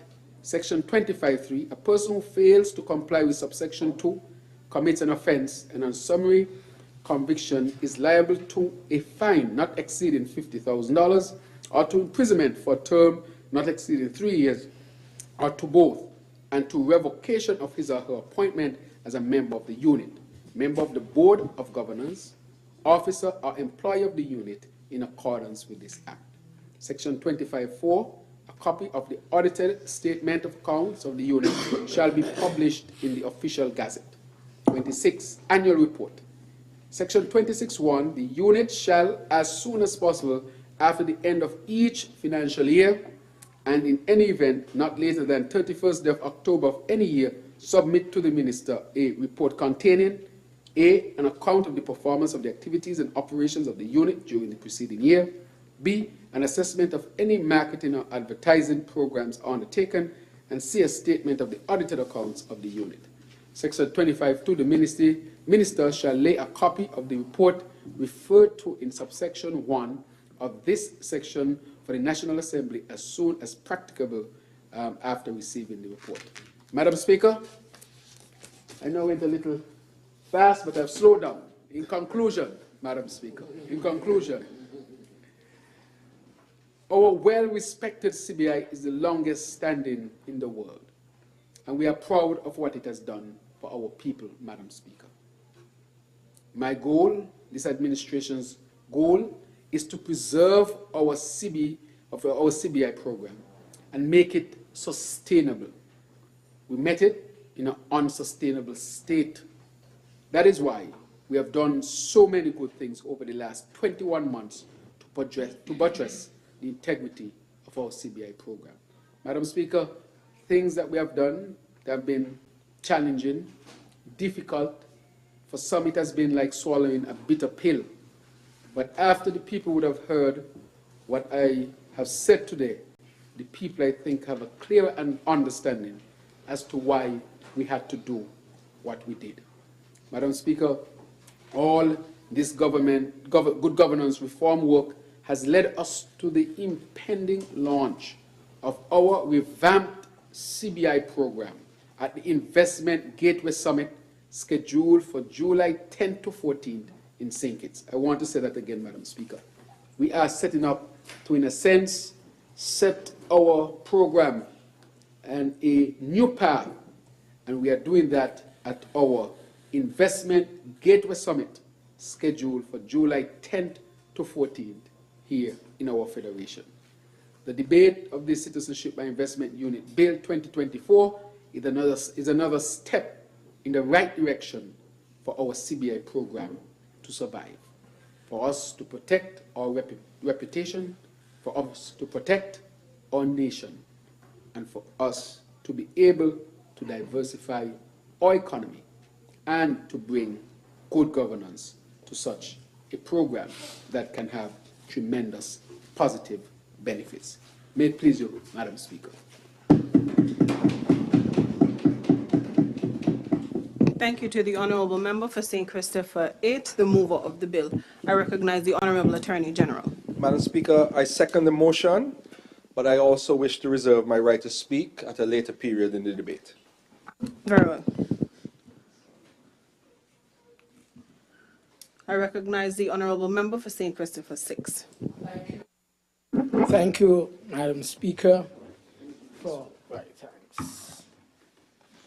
for this opportunity to lend my own voice and thoughts and ideas and commendations to what has just been presented by the mover of the bill, our distinguished Prime Minister and Minister of Finance and Minister of National Security, Immigration, Citizenship, etc., who has responsibility for citizenship by investment.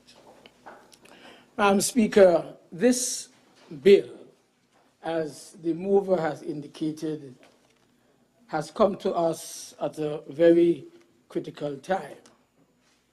And I just want to add my own quota to the debate, considering that this is a most historical moment in our development as a country, where the tool, one of the important tools, and one of the important strategic decisions taken many years ago in terms of the continuing development of our country is under severe attack.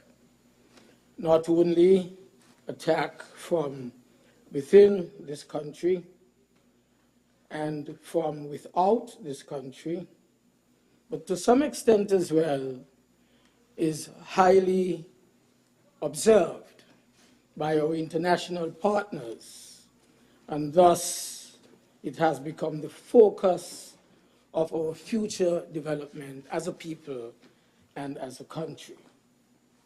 So the Citizenship by Investment Unit Bill 2024, it is to provide for the establishment of a Citizenship by Investment Unit for St. Christopher and Nevis as a body corporate and for other related matters. And so this bill, this law, is to change what is the existing Citizenship by Investment Unit, because there is, in fact, a unit in existence, which has been in existence for a long time, since there was a revisiting of the initial practice of using citizenship by investment to not only attract investment to our country, but in the process, as the mover of the bill said, invite persons who would have been appropriately screened, invite persons having invested a large sum of money into our country. They were then invited to become part of us by granting them citizenship, thus they having the right to access a passport in the process. So I want to put it in context in the sense that there is a Citizenship by Investment Unit, but we want to change how that unit operates at this time. At the moment, the unit is in fact part of the program which is within the office of the Prime Minister, or used to be, I should say, in the office of the Prime Minister. But now the unit is one of those entities of the government that is associated with national security, immigration, citizenship, all of which are handled within the portfolio of our Prime Minister and Minister of Finance, Minister of Health, etc., etc., etc. So we want to change that to some extent, as the mover of the bill has said, because maybe our international partners seem to feel more comfortable if there isn't a direct ministerial command, a direct ministerial guidance and decision on matters pertaining to citizenship by investment. And so it is now being placed into a body corporate, which to some extent is still affiliated with the government, and a ministerial guideline, if you want to call it that, but to some extent has a little more independence. You being a lawyer, you Madam Speaker, would know exactly what I'm talking about. It has some independence to some extent, in the sense that there is going to be a board, a chairman, and maybe, I'm not certain how the construct will be in the end, where maybe the chairman of the board will, from time to time, report directly to the permanent secretary or the minister. And I believe here's where the Attorney General will come in after, because he has reserved his right to speak. And some of these matters, I believe, will be clarified by the distinguished Attorney General.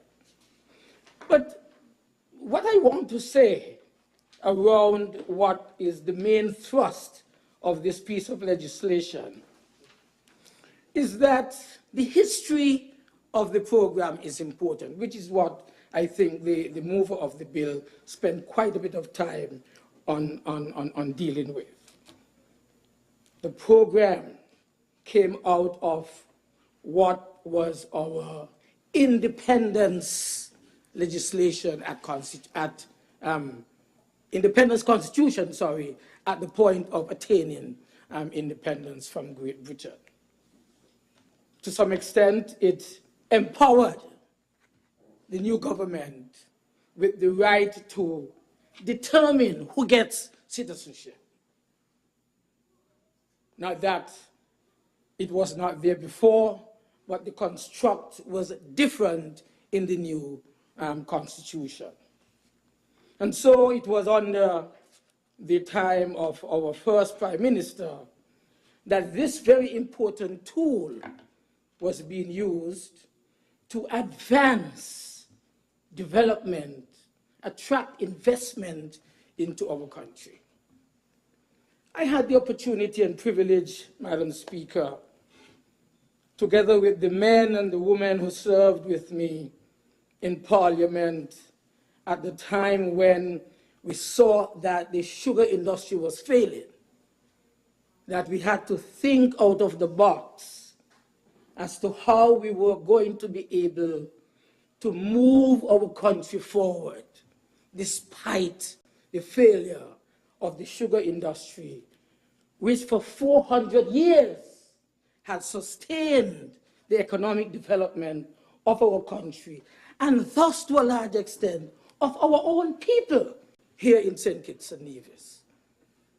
And so, members of the cabinet got together, we listened to our advisors, credible advisors, men who were trained in economics, who understood development, and we put ourselves together and we said, how can we utilize what we have to ensure that our people continue to advance and development as we march further and further away from the date of independence in 1983.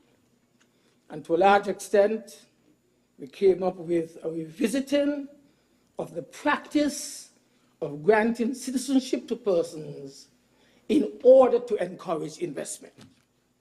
That was it, simple as that. How do we do that? But how do we do it in a way that will not in any way endanger our citizenship? How can we do it to ensure that countries will want to do business with us and our citizens rather than shunning us? And one important thing that we said we had to do was to ensure that there was appropriate due diligence. We had to make sure that the money that was being invested was clean and good money. We wanted to make sure that persons who were coming in and who were investing and then being invited to become a citizen of St. Kitts and Nevis, that such persons did not have criminal records that would be an embarrassment to us and to other countries across whose borders they would have to travel. And so we relied in quite a bit on the program of due diligence, which has been outlined by the mover of the bill, our Prime Minister. Over the years, it has moved from just simply the local police and the CID and so forth to the region, to what has been established by CARICOM and our partners, especially in the regional security system. And then, once we became conscious of the international reach of our program and international persons were being attracted, we used the presence and the operations of the Financial Services Regulatory Commission. Because there was a time, Madam Speaker, when the due diligence was being handled from within the unit itself, the Citizenship by Investment Unit. And then when we recognized that there was this dramatic increase in the numbers, we said, let us go to an international company. And Dun & Bradstreet was one of the common ones that we were using in those days. And then the FSRC took it over from the unit itself. And that became a critically important entity, especially when we then began to align our international financial services with the international community. The FSRC became a critical entity to ensure that we kept in line with the rest of the world and what was acceptable to the OECD countries in particular. And so the FSRC then became the instrument that we would rely upon to guide us as to who was considered credible, who was having a criminal record or not. And even if you had a criminal record, even if you would have maybe been charged with some offense, but you went to the court and the court freed you, then of course we would be guided by the decisions that would have been taken by the court, even though a person might have admitted that they were charged with something. You look at it in great detail and determine whether or not that was sufficient in preventing that person from entering into the program. The whole thing is that we believe that the program was important to us. I don't have to go through the statistics that you've heard. The Prime Minister a moment ago outlined the hundreds of thousands of dollars which it came in. I remember there was a time when we had a 187% of debt to GDP. 187. Maybe one of the highest in the world. It was through this program, apart from the debt restructuring exercise that we had, that brought our debt down from 187% of GDP to just about 70%, one of the highest in the whole Eastern Caribbean region, then became one of the lowest in the Caribbean region because of the contribution that was being made by the Citizenship by Investment Unit. There was a lot of song and dance in those days. We have the former deputy in the gallery there. We would remember the song and dance in those days that we've had as to whether or not the creation of the Sugar Industry Diversification Foundation was an appropriate thing to do.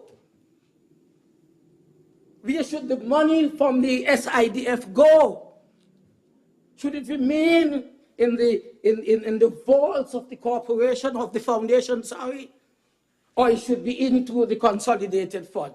Long arguments took place in the 2020, 2010, and so forth, because we created this entity back in 2004, 2005, when the sugar industry was closed.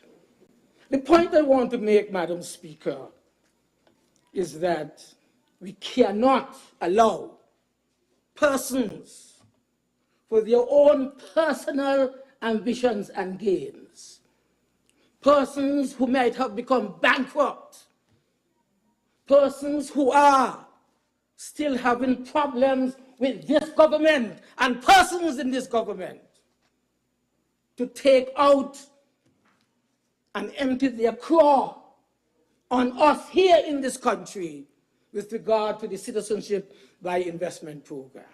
Because some people are bent on destroying the program. And we shall not allow that to happen here in this country at all. We don't care who it is, where they come from, what has been their track record. You can't say that you want to sue a country and get in compensation from the sue over over $1 trillion as compensation. And that is what is happening around us today, Madam Speaker. Some people have taken this too far, and in taking it that far, they are destroying the economy of St. Kitts and Nevis. They are destroying St. Kitts and Nevis on a whole. Because even though we may not have been perfect in what we do, at least what is the alternative to the Citizenship by Investment program as we try to diversify the economy here in St. Kitts and Nevis? All those schools that have been built and repaired, all those houses that we can boast of, all the roads that we have repaired after hurricanes, the basic infrastructure that we have put in place over the years. Where do you think the money come from? It comes from the SIDF. It comes from the Citizenship by Investment program. All those small businesses that were established in 2010 to 2015, when you could have gone to save and borrow money as a small businessman to start up your businesses. When Ambassador Hazel was in charge of that, where do you think the money came from? The money came from this same program to help small people to build our country and transition us into a modern economy and state. Madam Speaker, we need to understand that what is happening here today in this parliament is an attempt, as the Prime Minister has said, to even insulate this even more because of the critical importance it has in the continued development and advancement of our country and our people. A lot of sensation is out there, but the crux of the matter is that some people, for their own personal purposes, are trying to destroy the program because they may not have been successful as others in the execution of their businesses using the same program. Not saying that the program is perfect, but it has done it has done a lot of good for the people of St. Kitts and Nevis. And so I support the continued changes that are being made to the program. I support the structuring that will come into being from what this piece of legislation, the Citizenship by Investment Unit Bill 2024, is seeking to do.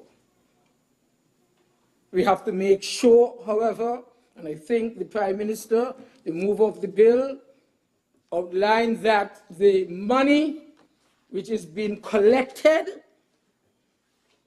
from this program, which comes through the unit, the money finds its way in its proper place to ensure that it can be used for the development of our people as we advance our country forward. We have to make sure that the specific sections, clauses and subclauses, speak to those things, because those things are critical if this program is going to continue to be a beacon of light in the continued financing of projects to move our country forward.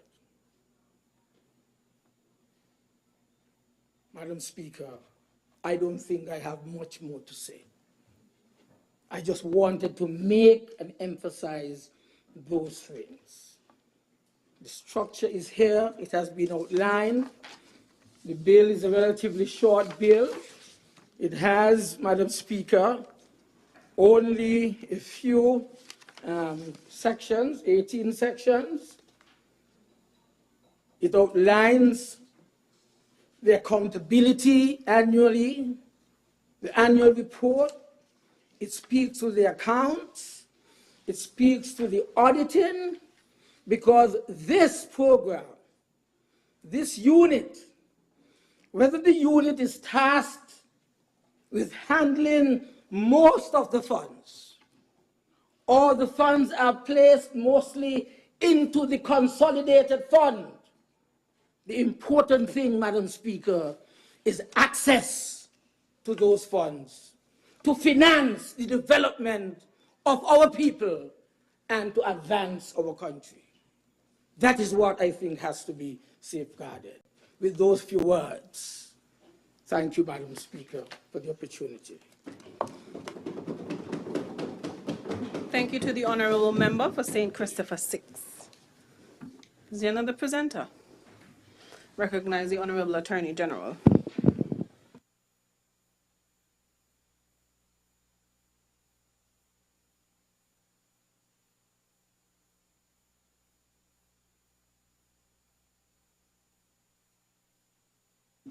Madam Speaker, may it please you,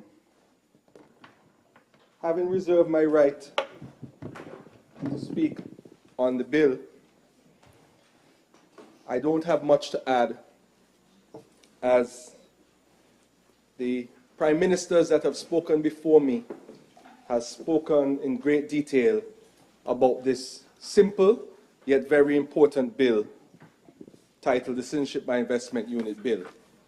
All I wish to do, Madam Speaker, in this short presentation is to go through the various sections of the bill with the people of St. Kitts and Nevis so that they can understand what it is. Because, Madam Speaker, though I've been in this business for a very short time, I know that there are bad people in this country who like to mislead, and it seems like they take pleasure in misleading the general public. So our goal is to elucidate and clarify what we're doing in this honourable House. It starts with the traditional sections, Madam Speaker, the short title, the interpretation section. Section 3 deals with the establishment of the actual unit, which is the statutory corporation, which has perpetual succession and a common seal. It speaks to the composition of the unit, being the chief executive officer, the chief financial officer, the chief due diligence and anti-money laundering compliance officer, the chief marketing officer, and other staff of the unit. It then speaks to technical matters like the seal of the unit, which is section 5.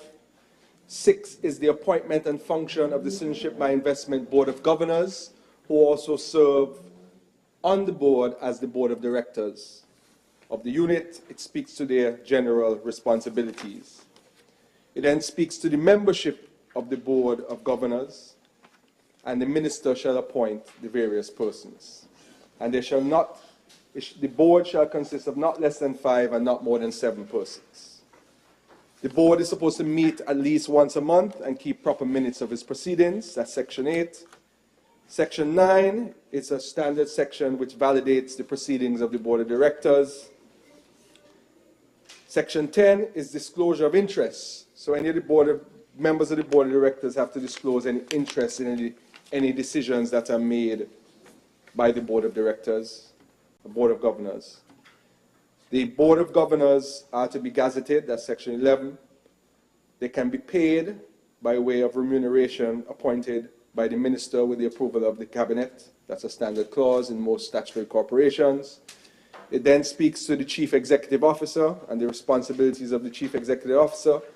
It then speaks to the staff of the unit and says that specifically, Madam Speaker, and I think this is important for our people to know, there must be a chief financial officer, there must be a chief due diligence and anti-money laundering compliance officer, and there needs to be a chief marketing officer, Madam Speaker. The officers are appointed by the minister after consultation with the Board of Governors.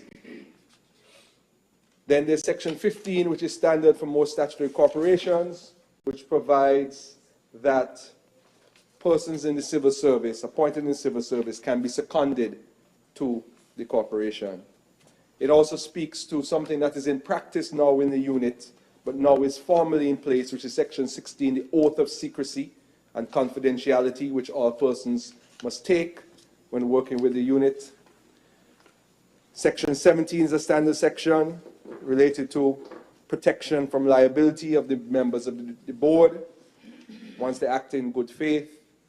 Funds of the unit shall consist, and I'll go through in detail, Madam Speaker, in the first year, so before the unit is actually functioning, we have to come into this National Assembly and appropriate funds for it to operate.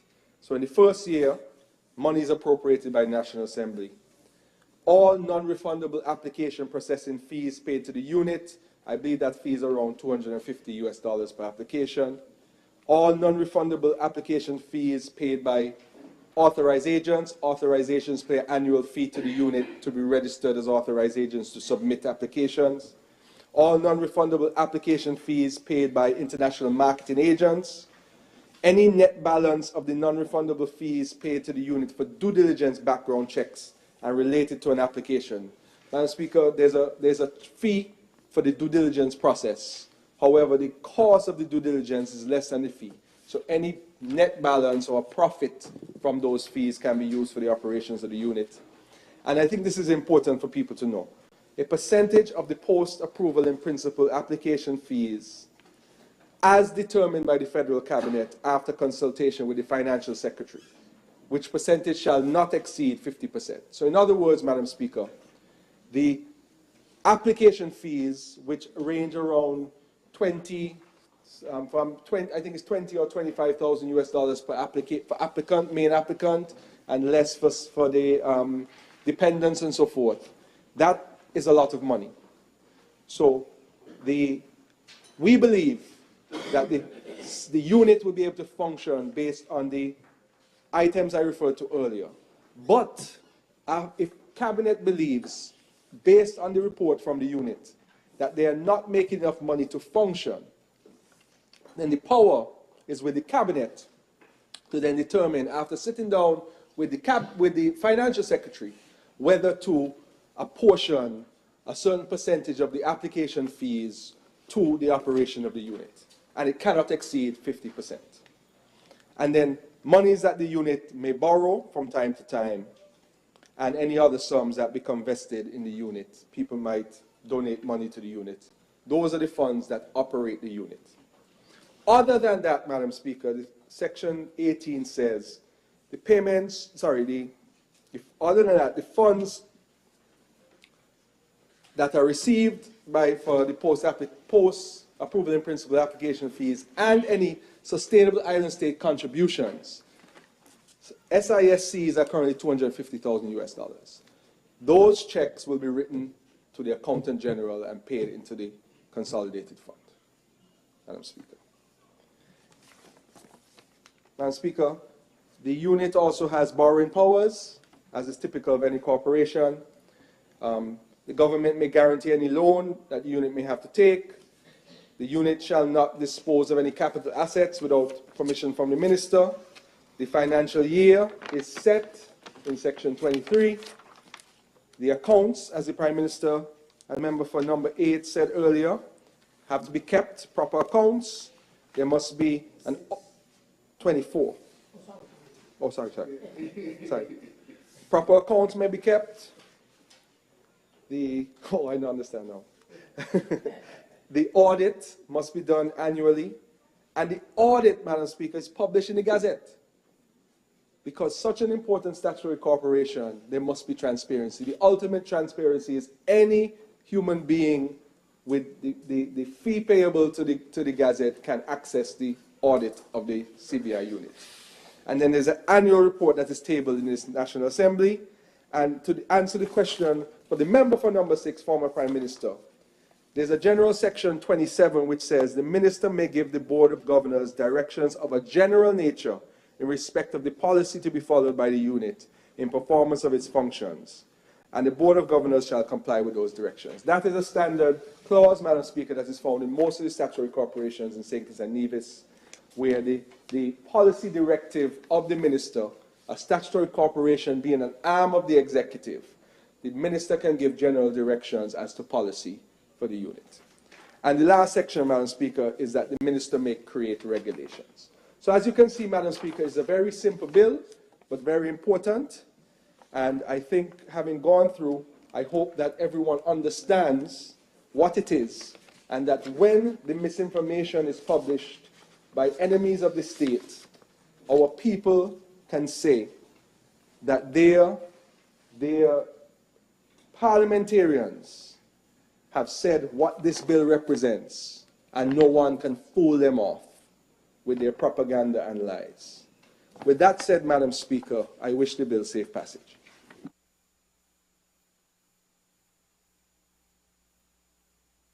Thank you, Honorable Attorney General. Are there any other presenters?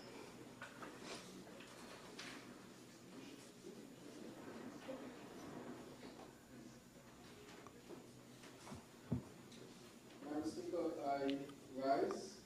I recognize the Honorable Member for St. Christopher 8. The move of the bill to do is wrap up. I rise to wrap up the debate on a bill shortly entitled Citizenship by Investment Unit, Bill 2024, Madam Speaker. Madam Speaker, I've spoken for a long time on this, and I've given very critical information with respect to the Citizenship by Investment Unit, the whole program of Citizenship by Investment, and have laid before this House information that I think the citizens would find very pertinent. A number of things are critical, Madam Speaker. One is that we started to act to make sure that we did everything to protect the program. And I was mentioned that this bill that we bring here today to be passed in this honorable House is to further strengthen and protect the Citizenship by Investment program. Why is that so, Madam Speaker? Because even though we are diversified economy, this program forms part of that diversified economy. It also makes sure that we manage it to the best that it can be managed, that we comply with a number of critical matters that are critical to the principles of good governance. Madam Speaker, we also have to make sure that we do everything to preserve it so that it is not destroyed. Because as we stand now, Madam Speaker, if this program is destroyed, it knocks St. Kitts and Nevis really hard when it comes to our economic development and stability. And that is why we have to continue to push hard to get to the sustainable island state. I want to say that it is clear that in the first part of managing the program, that there was a great deal of prudence in making sure that you manage how many citizenships and the cost to invest to have access to the citizenship. That was critically important compared to where we are today. Madam Speaker, the people want the truth. I keep saying that it borders on treason to give up to 25,000 citizenships for prison, Madam Speaker. I can't get over that yet. And that is why we are making sure that that does not happen again. When it comes to our due diligence, we are very strict, Madam Speaker.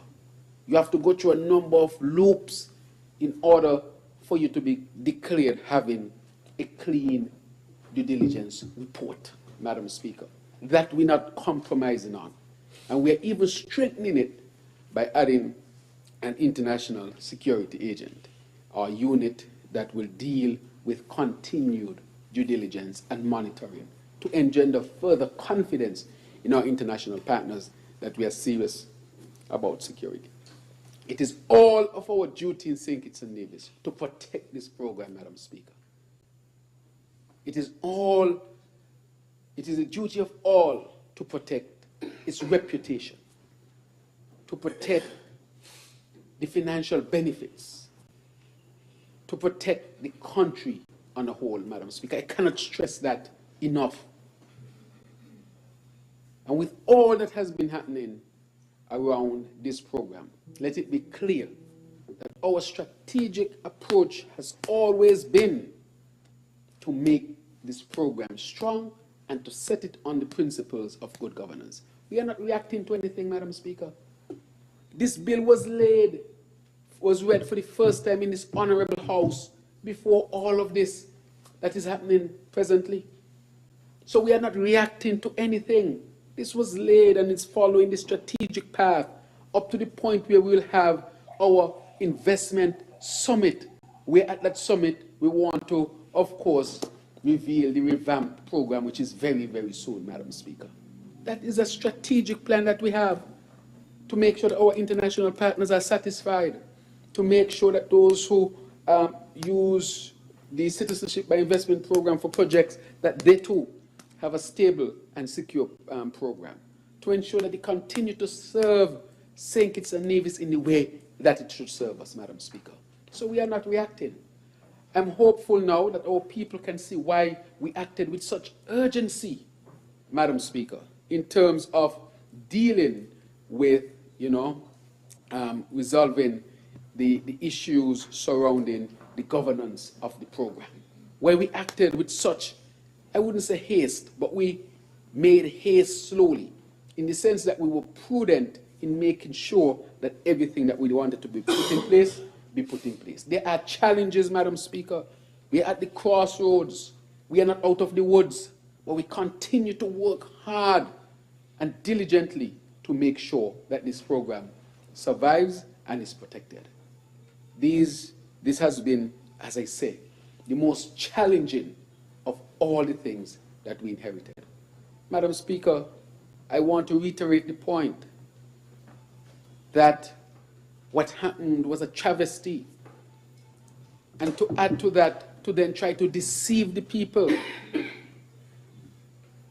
And the deception can easily be dispelled because of records, electronic records, and other types of records, Madam Speaker. And so I want to wrap up by saying to all of our people here in St. Kitts and Nevis, to our international partners, that St. Kitts and Nevis has been responsible in terms of its due diligence and improving the program. We have been to the meetings, we have sat, we have gone through, and we have implemented. I want to say to my fellow OECS members who have CBI programs that we are going to meet very shortly, but I really want to thank them for signing the MOA so that as a region, a sub-region, we can all sit together and harmonize this industry so that all can benefit, Madam Speaker.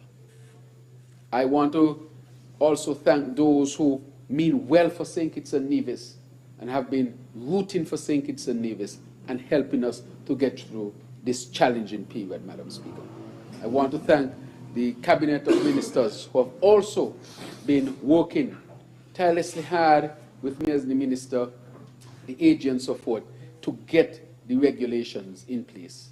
And hopefully now people can fully understand why is it we acted with such haste, and that haste was to protect the program, to make sure that St. Kitts and Nevis continues as a country to benefit from this if it is done the right way. And I want to lastly say that this program has the ability to survive, to thrive, and I will say, Madam Speaker, long live St. Kitts and Nevis's Citizenship by Investment program. May it please you, Madam Speaker. Thank you to the Honourable Member for St. Christopher 8, mover of the bill. The question is that the bill shortly entitled Citizenship by Investment Unit Bill 2024 be read a second time. Those in favour? Aye. Those against? The ayes have it. A bill to provide for the establishment of a citizenship by investment unit for St. Christopher and Nevis as a body corporate and for related matters, otherwise known as the Citizenship by Investment Unit Bill 2024. The bill shortly entitled Citizenship by Investment Unit Bill 2024 has been read a second time. House moves to committee stage.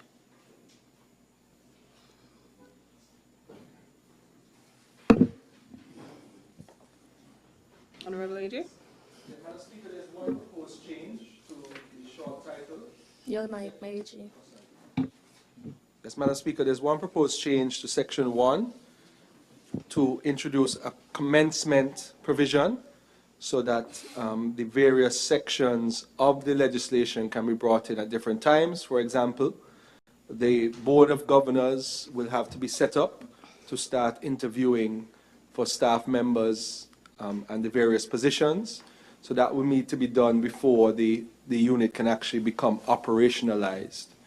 So the proposed amendment is that the section read, subsection 1, this act may be cited as a Citizenship by Investment Unit Act 2024, and subsection 2, this act shall come into operation on a date to be specified by the minister by order published in the Gazette, and different sections of this act may come into force on different dates. Yeah. The question is that Section 1, as amended and circulated, stands part of the bill. Those in favor? Aye. Those against? The ayes have it. Clauses 2 through 28. The question is that clauses 2 through to 28 stands part of the bill. Those in favor? Aye. Those against? The ayes have it. Schedules 1 and 2. The question is that Schedules 1 and 2 stand part of the bill. Those in favor? Aye. Those against? The ayes have it. The enacting clause. The question is that the enacting clause stands part of the bill. Those in favor? Aye. Those against? The ayes have it. The title. The question is that the title stands part of the bill. Those in favor? Aye. Those against? The ayes have it. House resumes.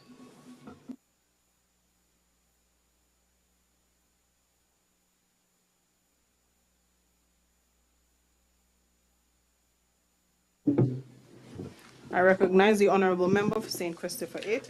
Madam Speaker, with your leave, I rise to report that the bill shortly entitled Citizenship by Investment Unit Bill 2024 has passed through committee stage with amendment, as was read, and therefore I further move that the bill be read a third time and pass into law. May it please you, Madam Speaker. Seconder. Recognize the Honourable Attorney General. Madam Speaker, I second that motion. The question is that the bill shortly entitled Citizenship by Investment Unit Bill 2024 be read a third time and passed into law. Those in favour? Aye. Those against? The ayes have it.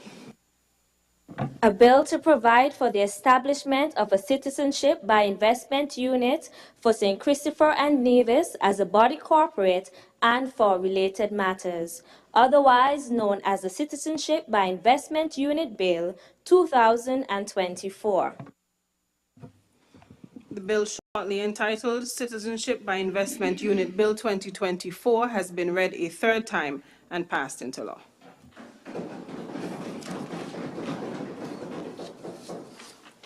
Honourable members, I need to place on the record the fiat to evidence that the National Assembly was in compliance with Standing Orders 25 and 54. The fiat reads as follows. To the Honourable Minister of Finance. In pursuance of Section 43 of the St. Christopher and Nevis Constitution Order 1983 and acting in accordance with the advice of the Cabinet, I recommend for the introduction into the National Assembly the following. 1. The National Conservation and Environment Management Bill 2024. 2. The Anti-Smuggling of Migrants Bill 2024. 3. Citizenship by Investment Unit Bill 2024. This was dated the 14th of June 2024 by the Governor General, Dame Marcella Liebert. signification of the minister in respect of the above matter in accordance with Standing Orders 25 and 54. To the Honourable Speaker, I signify that Her Excellency the Governor-General, acting in accordance with the advice of the Cabinet and in pursuance of the relevant provisions of the Constitution, recommends the introduction. This is dated the 14th day of June 2024 by the Minister of Finance. That is the fiat read into the record. You may proceed, Madam Clerk.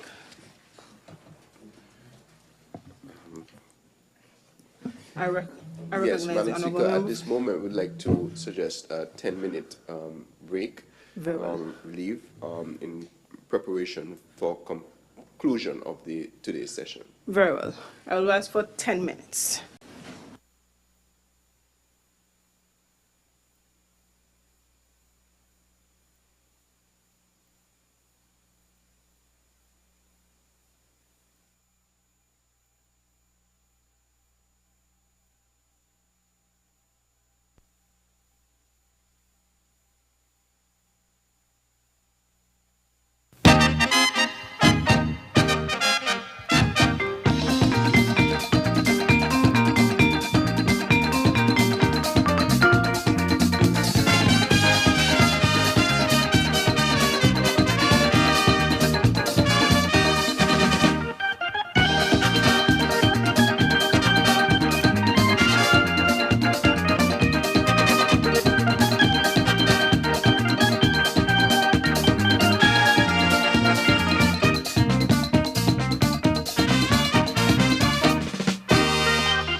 Shake, shake, shake.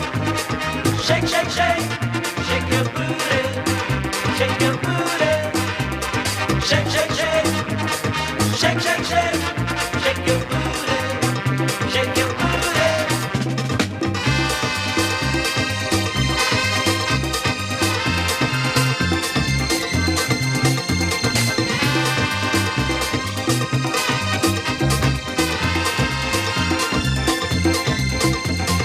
You can do well, very well. You're the best in the world, I can tell. Shake, shake, shake, shake, shake, shake, shake your booty, shake your booty. Shake, shake, shake, shake, shake, shake, shake your booty, shake your booty.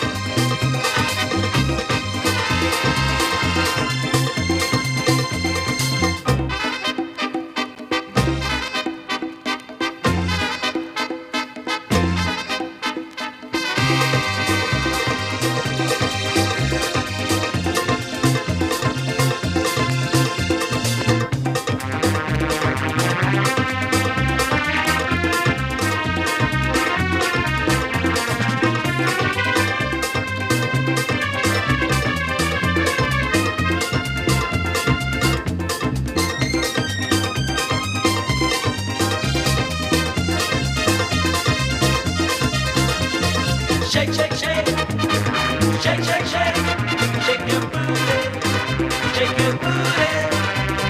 Shake, shake, shake, shake, shake, shake, shake your booty, shake your booty.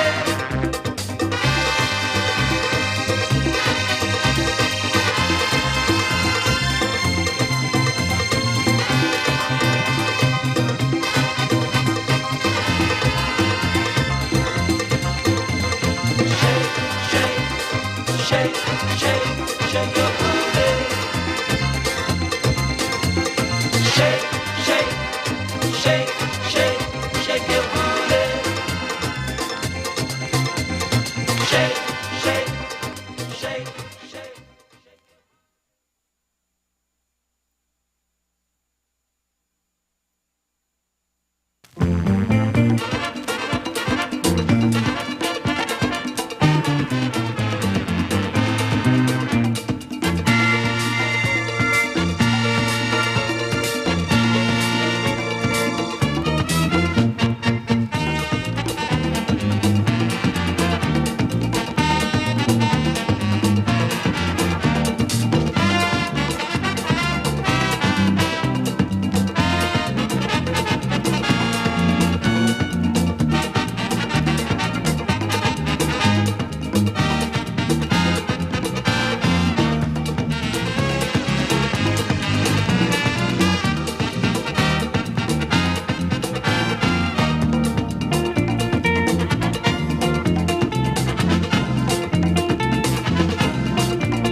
House resumes.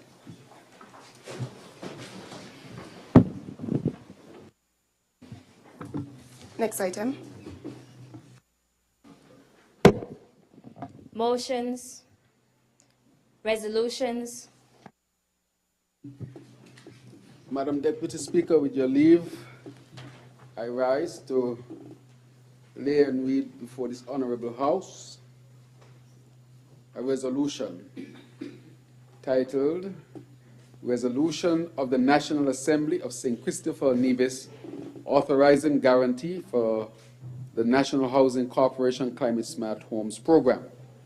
Whereas it is provided by Section 55B of the Finance Administration Act, Cap 20.13, that a guarantee of a financial liability shall not be given by the government unless it is authorized by resolution of the National Assembly. And whereas the government on April 28, 2023 became a party to an agreement with East Coast Housing Development Limited, East Coast Housing, and the National Housing Corporation, in which East Coast Housing, as the developer, is required to construct up to 2,400 low-income climate-smart homes over a 4-year period utilizing the modern and efficient Crete-form reinforced concrete construction solution by training and engaging resident contractors and construction workers. The project. And whereas the agreement requires East Coast Housing to sell the climate-smart homes to residents of St. Kitts for fixed prices of EC $111,375 for a one-bedroom home, that is 450 square feet, EC $213,345 for a two-bedroom home, 862 square feet, and EC $297,000 for a three-bedroom home, 1,200 square feet, inclusive of full-size energy-efficient refrigerator, 4-burner gas stove, and a solar water heater. And whereas the National Housing Corporation and the government are satisfied that the two model climate-smart homes developed by East Coast Housing, constructed by resident contractors and construction workers, and delivered free of cost to two deserving families in Connery and Taylors, were built in a good workman-like manner, meeting the standard. I see the leader of government business telling me to slow down. Okay. Delivered free of cost to two deserving families in Connery and Taylors, were built in good workman-like manner, meeting the standard of construction in accordance with Building Code of St. Kitts and Nevis, and were completed in accordance with the construction documents as certified by the issue of a certificate of completion by National Housing Corporation. And whereas 1,032 resident landowners of St. Kitts have already applied to National Housing Corporation to purchase a climate-smart home to be constructed on their land, and 169 of those resident landowners have already qualified for mortgage loans through local financial institutions or have proved that they have the cash available to purchase a climate-smart home. And whereas East Coast Housing has begun preparing 50 resident landowner lots for construction of climate-smart homes in the first phase of construction of climate-smart homes, now therefore be resolved by the National Assembly of St. Christopher and Nevis that the government hereby guarantees the sum of $10,260,000 US, representing a guarantee of the sums to be contractually payable by the National Housing Corporation to East Coast Housing to construct the first phase of climate-smart homes on lands owned by resident landowners of St. Kitts who have been approved by the National Housing Corporation. May it please you, Madam Speaker. Right. Madam Speaker, you said I can speak a little bit. I think I've spoken a lot for today. But just to say, the Minister for Housing is not here with us today. He is the member from number one, rather. And remember that one of the commitments that was made by this Labour administration was that we would embark on a massive housing revolution. Earlier, in this term, we would have seen that there was an agreement signed between East Coast Housing and NHC, and also we would have seen two model houses built by East Coast Housing, and people of St. Kitts and Nevis, especially in St. Kitts, people are satisfied with the quality and the size of the houses. Let me reiterate something here. Initially, the plan for the houses was that each bedroom would be 10 by 10. NHC had an open day, a fair, housing fair. The people went and they said they would prefer the rooms to be 12 by 12. And therefore, East Coast had to go back, adjust its plans and everything that goes with that. And that would have delayed them because we asked as a people for changes to the homes. And that is why we are a bit delayed as well. And so now we have seen the completion of 2 model homes, and the people have expressed satisfaction. We are now moving full force into expanding building of these homes. Remember, these homes are being built climate smart. You can also build upstairs, that is facilitated, and you also get appliances in the homes as well. So these are the promises, or the commitments rather, that were made, and these are the commitments that are being met. Let me also say that the government is not spending any money directly. East Coast would source their funding from their lending institution. They would then build the houses as they are supposed to, according to contract, and those houses are supposed to be delivered to NHC, to be delivered to the people of St. Kitts and Nevis. So I want to say to the people of St. Kitts and Nevis that the government is at no risk when it comes to this housing program. However, it gives the opportunity for us to roll out in full, starting to build houses in mass for our people. But before I get there, Madam Speaker, let it be known that NHC is building houses even today. And so I am told that NHC has constructed over 80 plus houses thus far, even without the full implementation of this program. We also want to guarantee that each constituency in St. Kitts and Nevis would get their fair share of houses. The houses will not be concentrated in no one constituency, Madam Speaker. This is to be distributed across St. Kitts and Nevis so that all of our people can benefit. Why this is important? This will generate significant economic activity. A lot more jobs for those who are in the construction workers. And we know the construction workers, they have been asking as well. And this will ensure that they get more jobs as a result of this. This is a massive program that will employ a lot of people for a long time, Madam Speaker. And this is what we speak about when we say we want to develop a sustainable island state. One, houses being built. They are cheaper than the regular houses that are built presently. For example, if you go and build a 2-bedroom house, it costs you around between $240,000 to $250,000 with no appliances. With these, you get a 2-bedroom house, 12 by 12 space. People have seen the houses built. You get appliances in there, as is mentioned in the resolution. Plus, the houses are significantly cheaper. It is $213,000 for a 2-bedroom compared to $240,000. Over a mortgage lifetime, that is a significant amount of money. So it means people have a better opportunity to qualify for these houses as well. And NHC has a number of other opportunities for persons. So the NHC will also be doing what they have to do to make sure that they meet the needs of our people. So I want to say, Madam Speaker, that with this, we are going to see almost immediate movement now towards rolling out in full the housing revolution that the minister, that the member from number 1 always speaks of as the minister responsible for housing. I'm so sorry that he's not here today to really have his say on this, because this is something that he has been speaking of for a very, very long time. May it please you, Madam Deputy Speaker.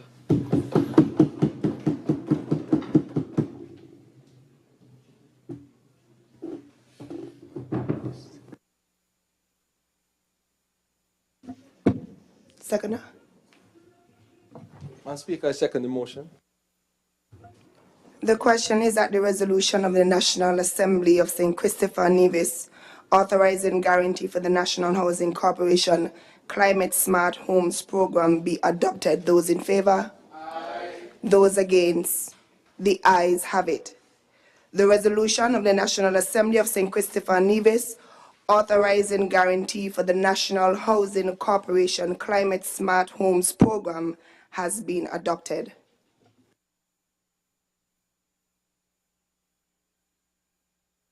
Next item on the order paper. Adjournment.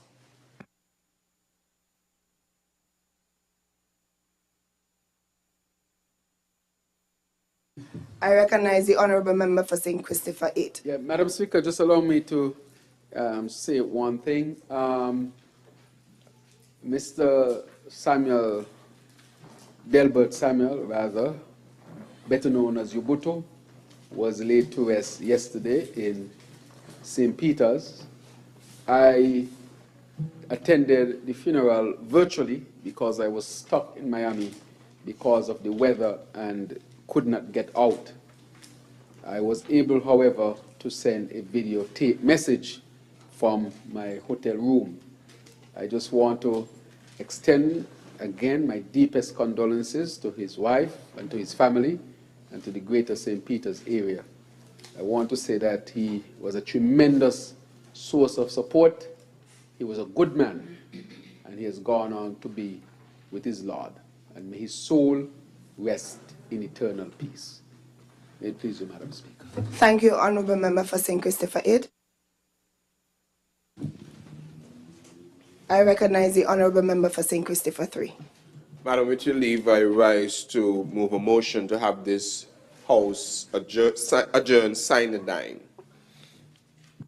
The question is that this honorable... Madam Speaker, I rise to second the motion. Thank you, honorable member for St. Christopher 2. Sorry, before the vote is cast, yes, I almost forgot. Mr. PM, Mr. Prime Minister, Mr. Former Prime Minister, Foreign Minister, Mr.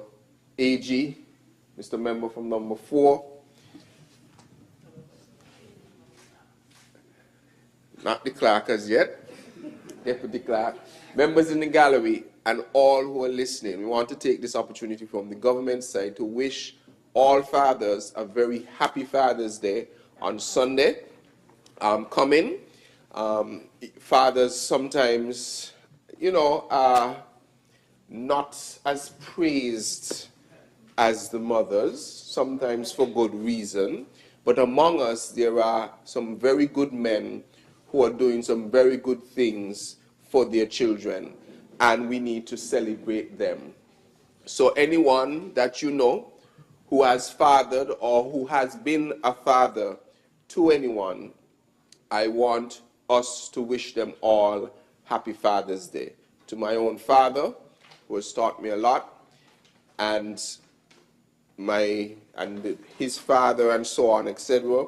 We want to send happy Father's Day to each and every one. I know that the PM has invited us all as a federation, and I'm sure including himself, to get to work in becoming more fathers. And I know that he's a man of his word, so I'm looking forward to that. So with those few words, Madam Speaker, with those few words, I ask that this House now be adjourned sine die. Thank you, honorable member for St. Christopher 3. The question is that this honorable House stands adjourned sine die. Those in favor? Aye. Those against? The ayes have it. This House stands adjourned.